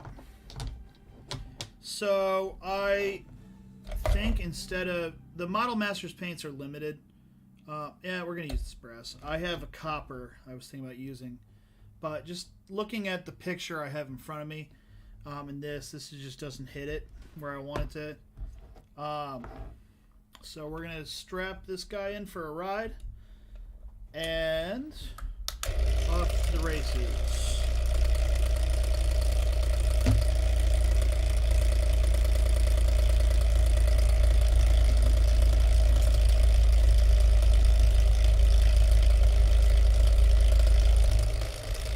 Like I said, this is like a great little paint shaker.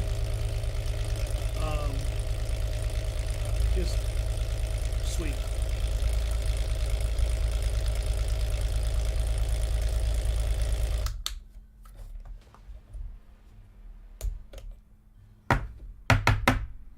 Alright. Somehow I do not have gloss black. I have semi-gloss black, so that's what we're going to have to roll with for... That's what it was taking so long. I went through, I have like 5 flat blacks and 1 semi-gloss. So I'll have to add that to my list next time. I was trying to not use this for a while, but yeah, no.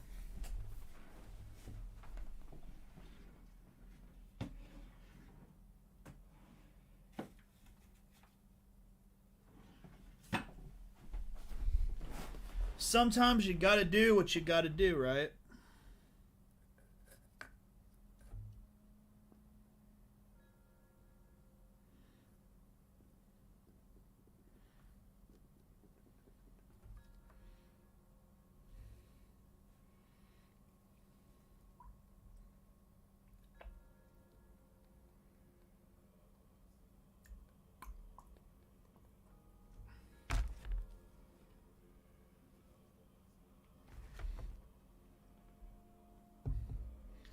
Alright, then we'll just get a couple drops of paint thinner in there.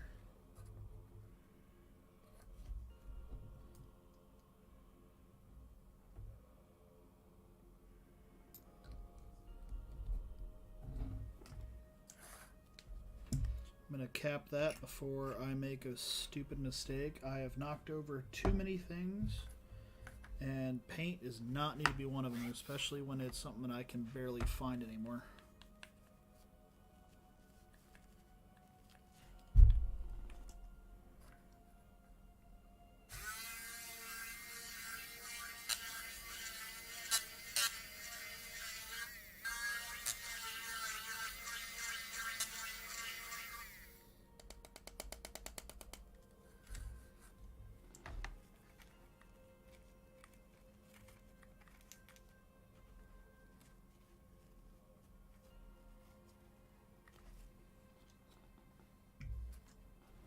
All right, off to the booth again, and we'll get our brass going.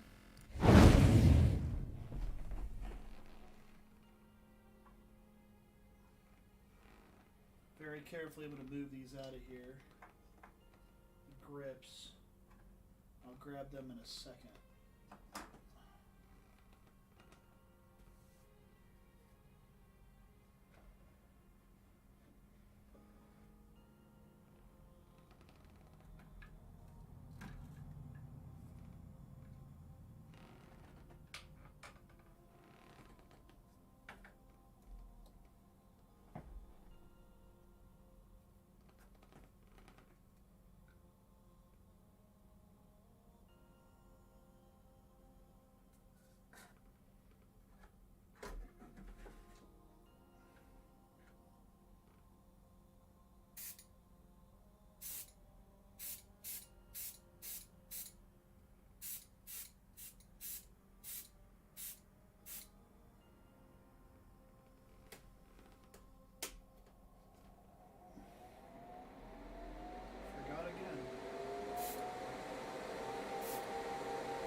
I'm not painting the top of that? There's a method to that madness.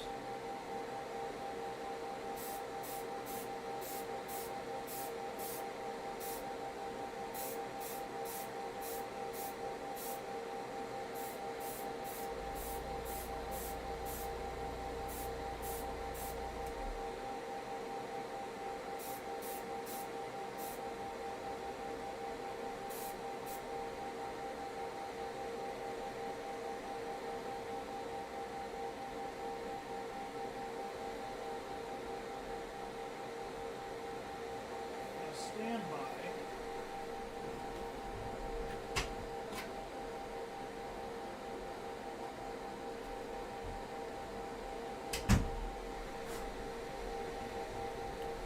And guys, I should throw this out there, safety first. Wear a spray mask when you're using enamels. I just realized it as soon as I started smelling it. I was like, oh god. Take care of yourself. You only get to live once, right? So,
alright guys, now we're going to get on with our oiled steel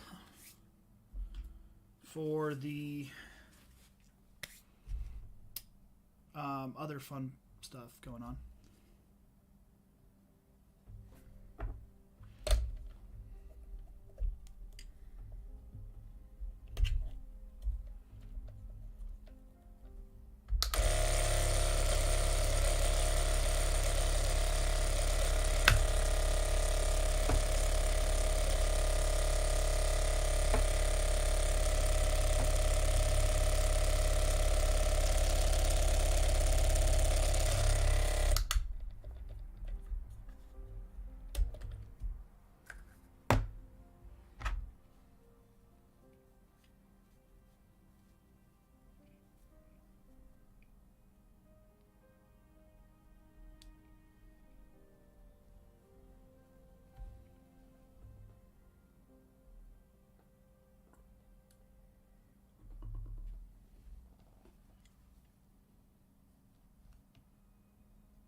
Alrighty. And I'm sorry, you guys can't see me mixing paint. My bad. Sorry. So we got our oiled steel in there, and then I'm just like I said, I'm gonna thin it out a little bit. I have 2 bottles of thinner, but I always seem to use the one and then leave the other.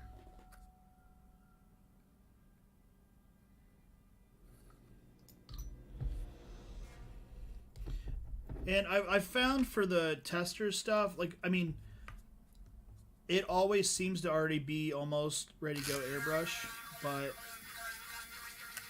I thin it out a little bit.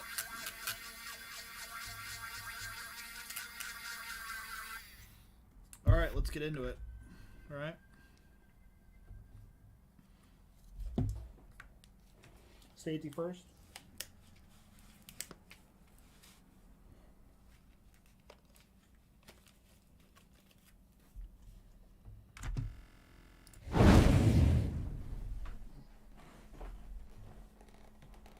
Alrighty, I'm going to move our finished pieces over here so we don't get any residual on them.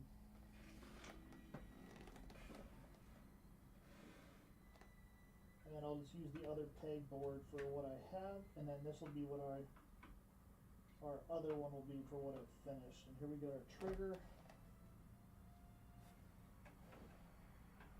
I can set it down currently because I don't have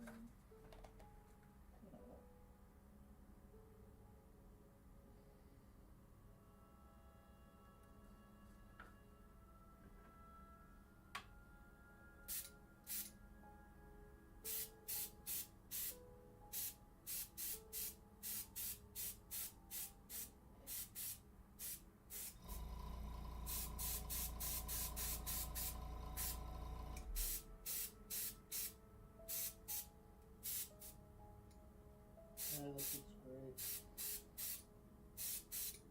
Again, I forgot to turn on the bloody filter. I'm gonna put a sticker right here. It says "Turn on filter," stupid.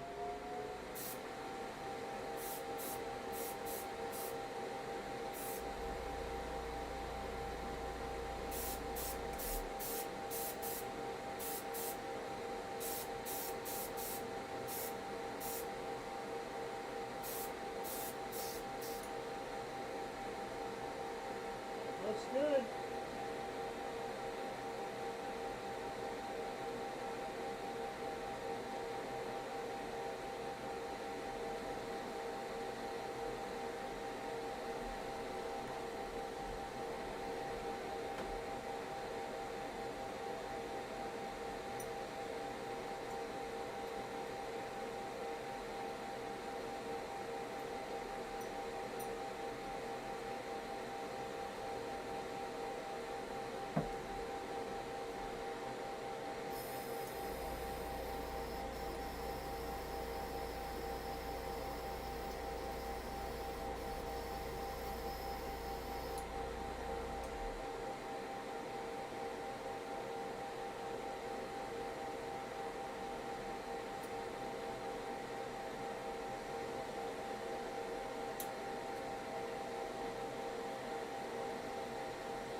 Alrighty, we got that done.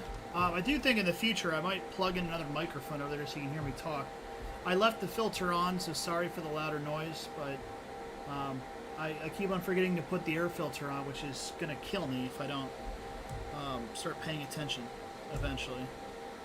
So, we're going to do our semi-gloss for the scope system.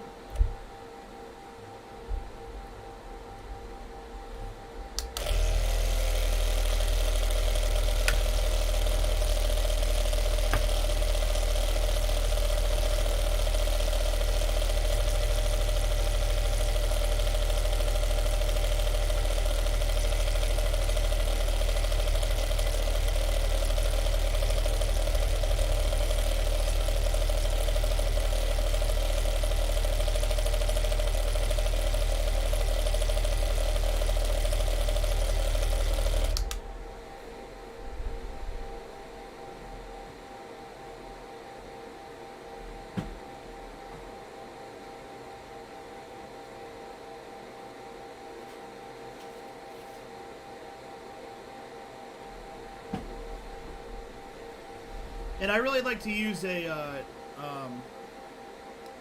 what do you call it?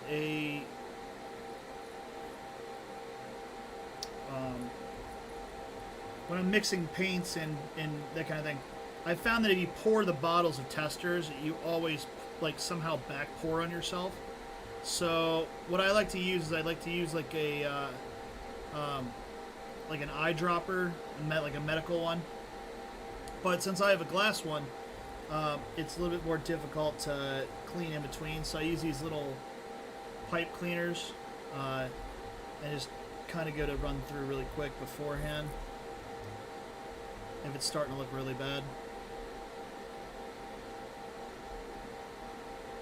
Because you could have the best paint jobs in the world, but if you're mixing your colors, you're not going to be the right paint color. So, and I give it a thorough cleaning before I start up again. Before I, put it away. Unlike my paintbrush or airbrush, apparently. Alright.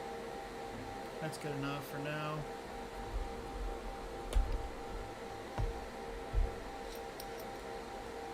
Now we're going to need to mix quite a bit of this. Just because there's a whole lot more.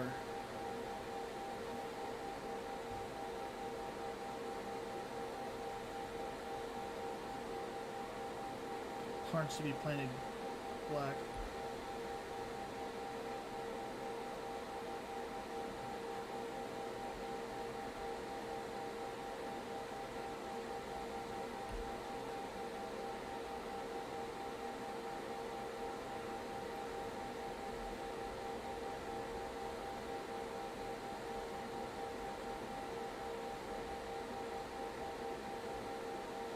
I think that might be open.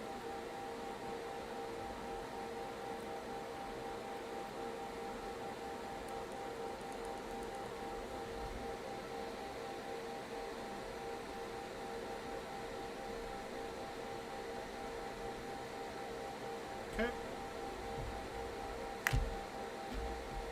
And we'll get our thinner.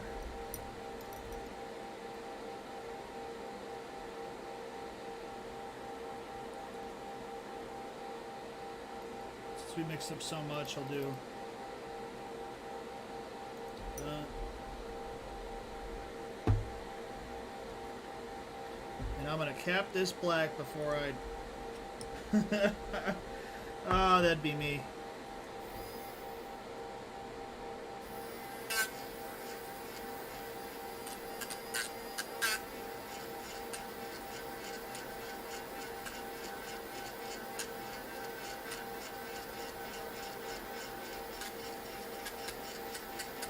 Sorry, I'm not doing the show and tell part. Sorry, guys. So here we are mixing the black paint, semi-gloss black. What I'll probably do is, if it doesn't come out enough, shiny enough for me, I will go over it with a gloss.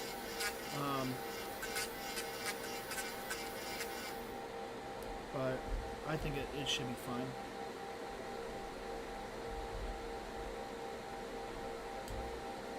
All right.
ran out of paint, so really quickly mixing it fresh.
All right, guys, we're on our last last color, and yeah, it's I mean it's a bit of a chore, right? Painting all this stuff, but when it's all done, said and done, it's you know awesome feeling. So let me pop the thinner over there.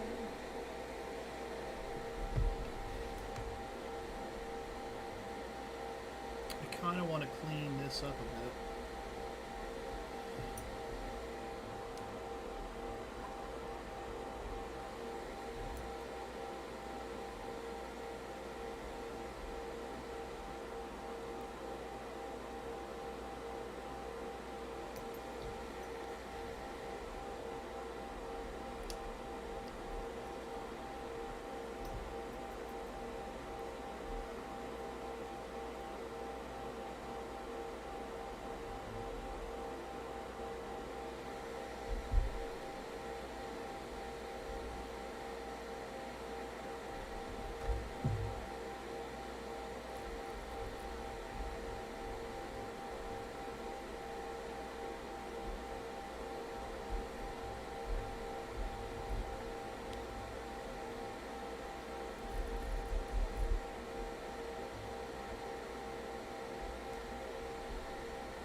Sorry again, I forgot to switch over. I was cleaning out the what I use for mixing paint. So,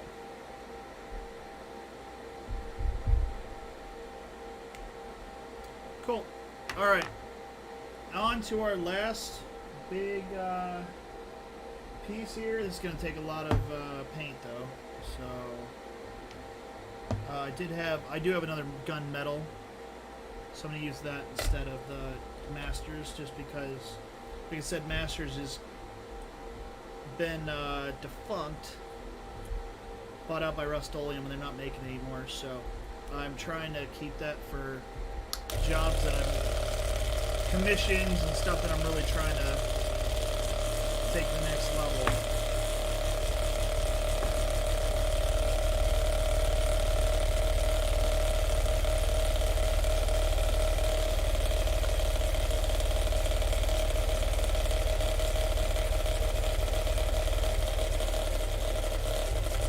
Since there's going to be so much of this used, I'm going to probably pour most of it, just because it's...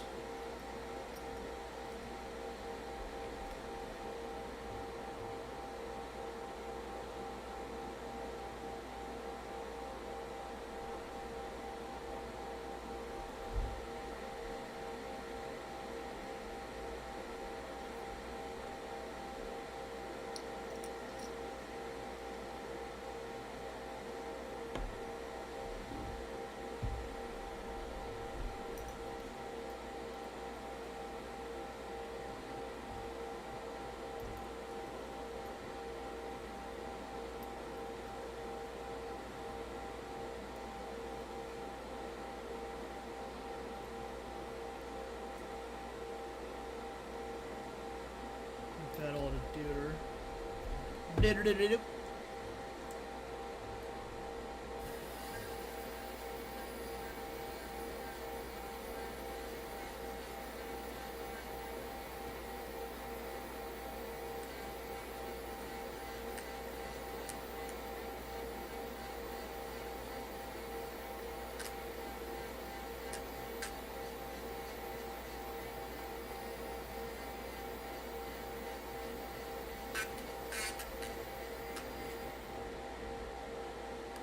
Alright, there we got our color. Like I said, I'll clean everything up later this time. And we're going to put on our last colors.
Alright, sorry for the delay. I was trying to get things situated over in there.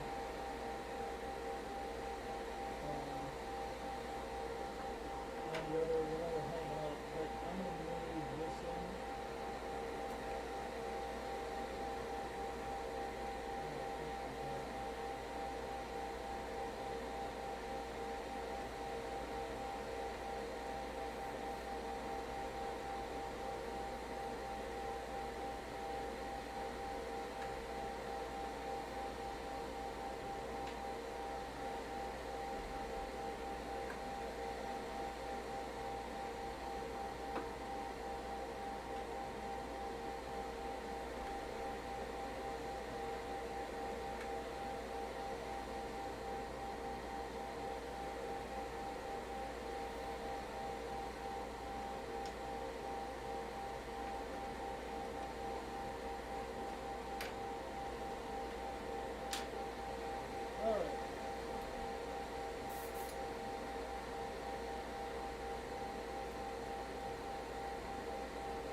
we're short on paint again.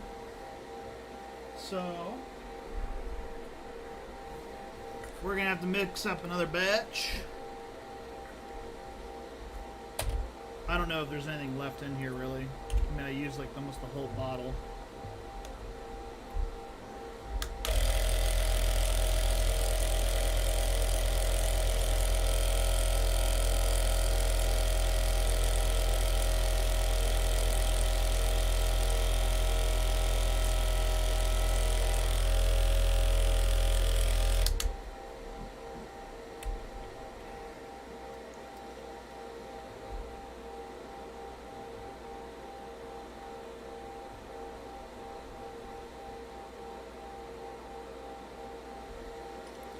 So it looks like that's the whole bottle. We're going to have to get a tap into our other. That's right. Sometimes you got to do what you got to do, right?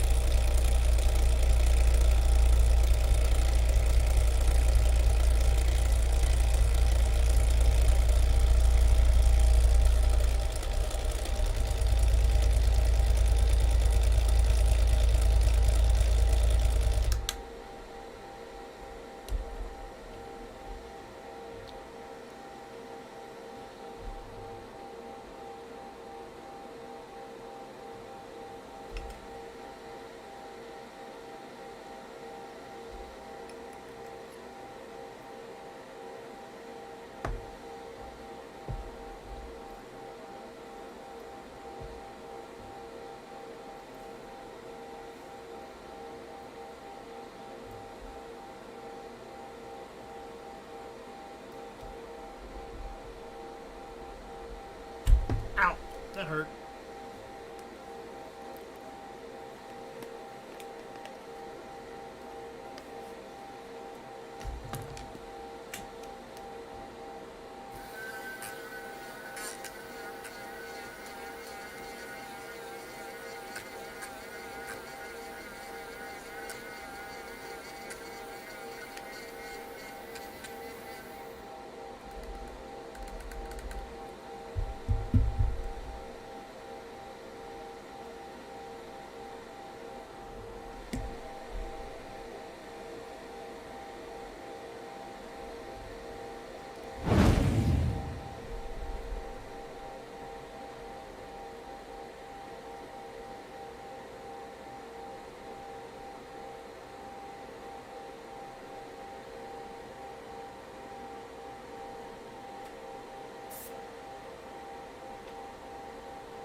All right, guys. So that's the spraying.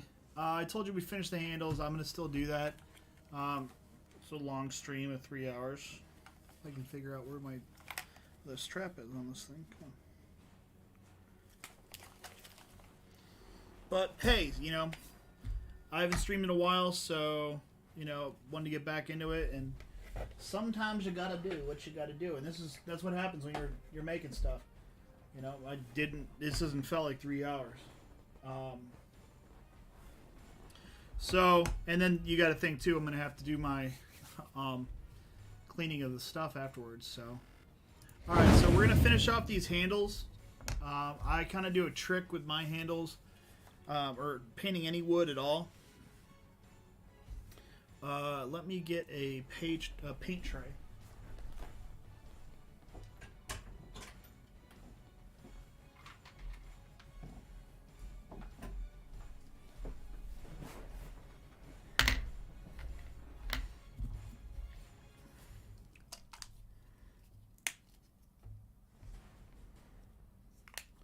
So what I do, I'm going to use a different rag because that one's got enamel on it. As you get a rag or something like that for dry brushing, I'm going to get a brush here, and this will be quick enough to do the grips. The color I'm using here is a honey brown. It's like it's just my go-to. You can see how much I've used it on this one, on this rag here. And I just lightly start going in. Might have wiped off too much there.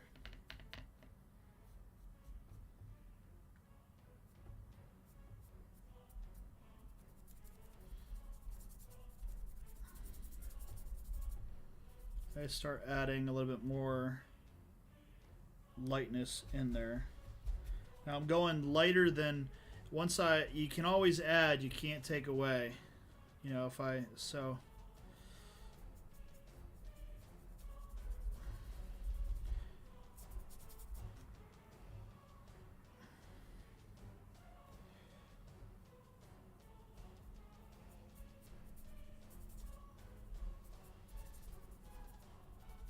when I said you can't take away, there is a trick. You can just brush it off a little bit.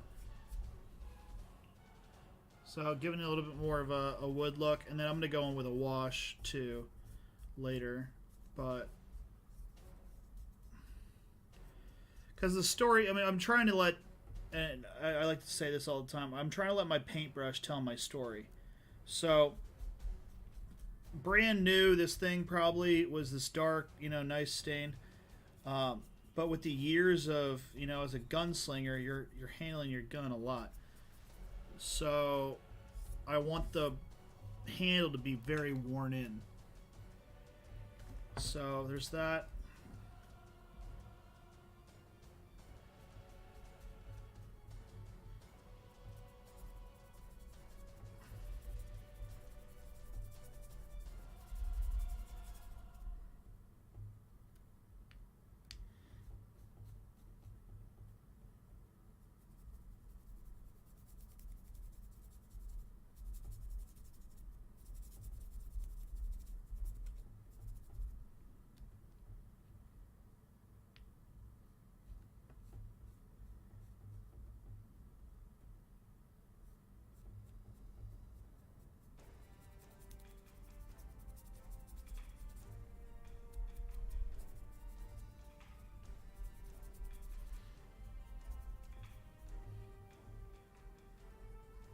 Alrighty.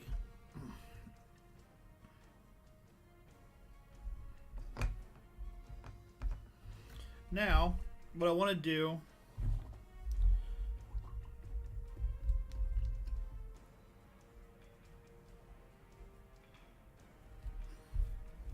is do a little bit of our detail for the centerpiece. On the original, it's a screw, but this one almost kind of looks like a gun casing or something like that, like the back end of the gun casing. So what we're going to do is I'm going to add, to match our scope on the D44 blaster, you know, those brass rings that we did, to give you a recollection of that.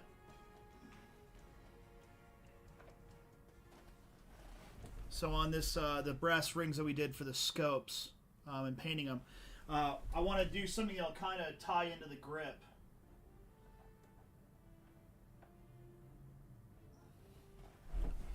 So what I'm going to do here is, first, not tie in at all, but it'll tie into the trigger, because we did the trigger in like an oily steel. I'm going to give the outer side here. I want to be very careful on this, because this is kind of why I wanted to paint these separate, and then pop in the detail part, but couldn't help myself. I had to pop them in. But I know I'll be fine if I just take my time.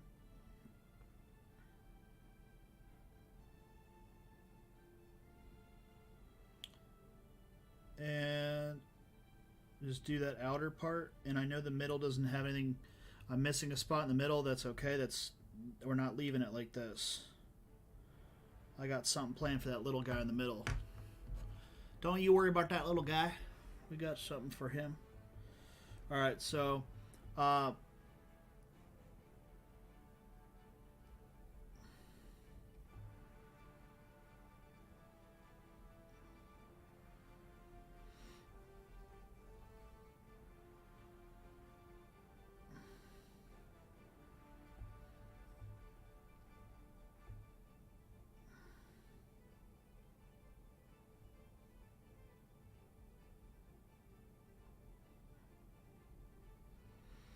alrighty, so, and I'm trying to be careful here because I don't want to get anything on that lip there and make it look like, oh, he painted it. You know, I want it to look like this was ingrained into the wood, which theoretically it actually was, because when I 3D print it, it prints in 2 different pieces. But, so now what we're going to do is we're going to do our detail piece, the piece that will tie the grips into the rest of the gun. You know, like I said, the trigger is silver.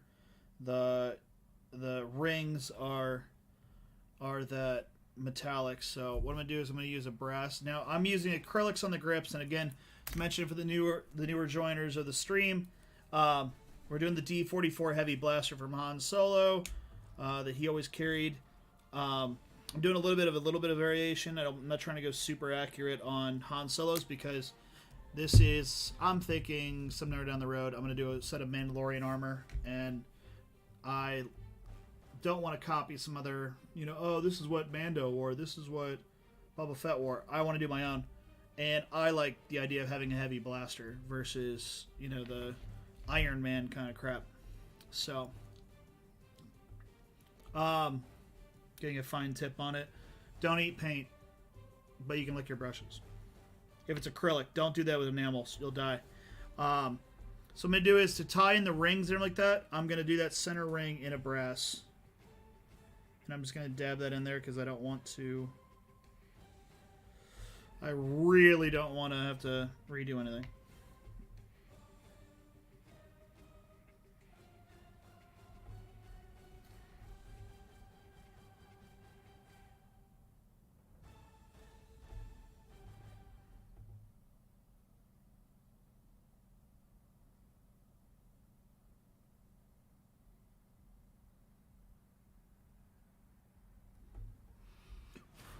There we go.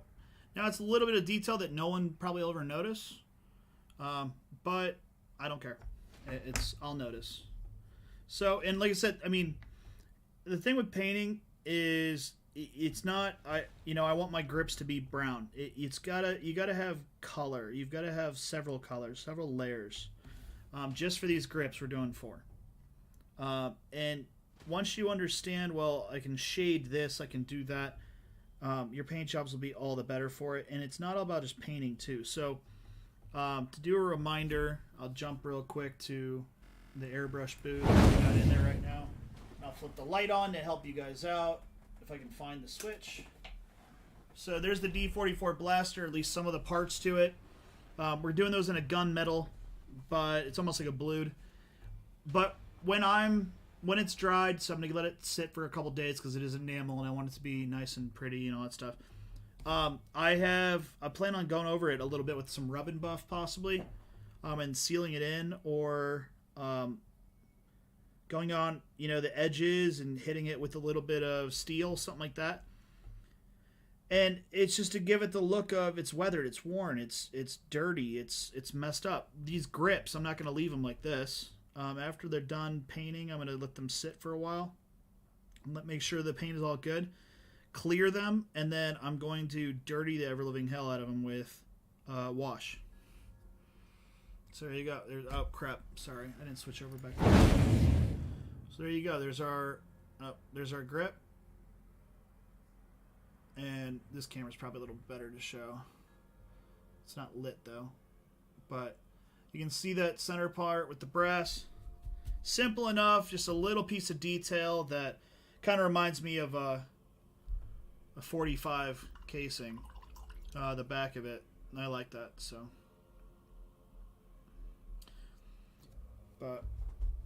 And you know what, guys? I think that might call it the night.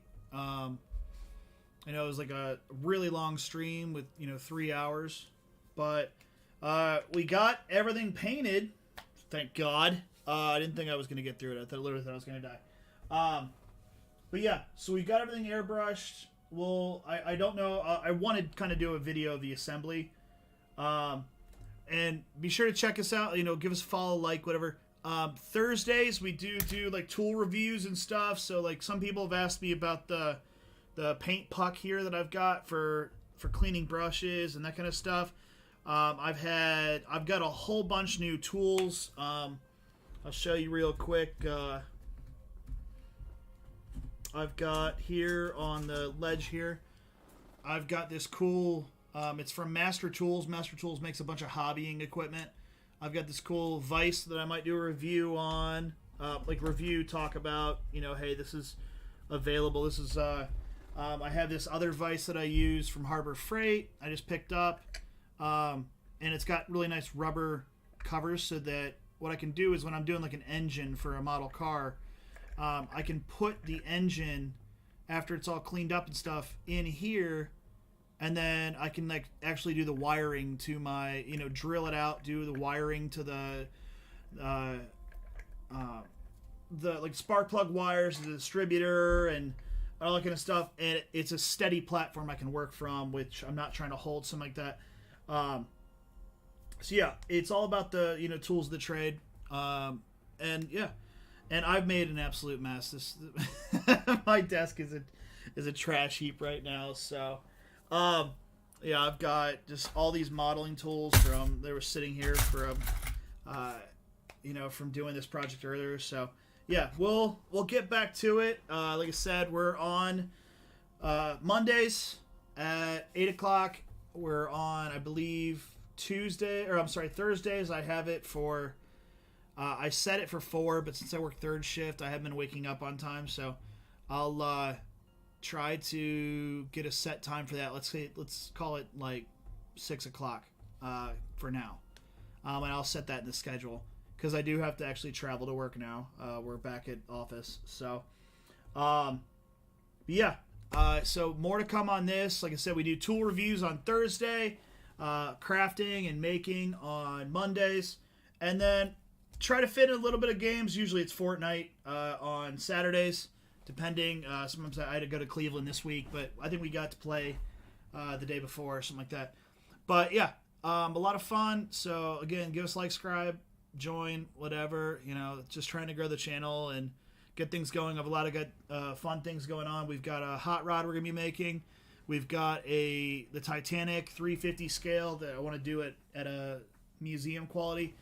So yeah, a lot of stuff going on, and like I said, I've got there's a whole bunch of stuff now coming over the shop too. As I was mentioning about the Model Master paints, these they're limited now because Rust-Oleum bought Chester's and then discontinued it. So I've been trying to sneak out and find as many as I can to hoard myself. So because some of the colors you just can't get anymore. So, but all right, guys. Well, you guys have a good one. Let your paintbrush tell your story. I will see you guys in the next one. I am JP at the Leprechaun Fantasy Workshop. Have a great night. Have a great weekend, and keep crafting.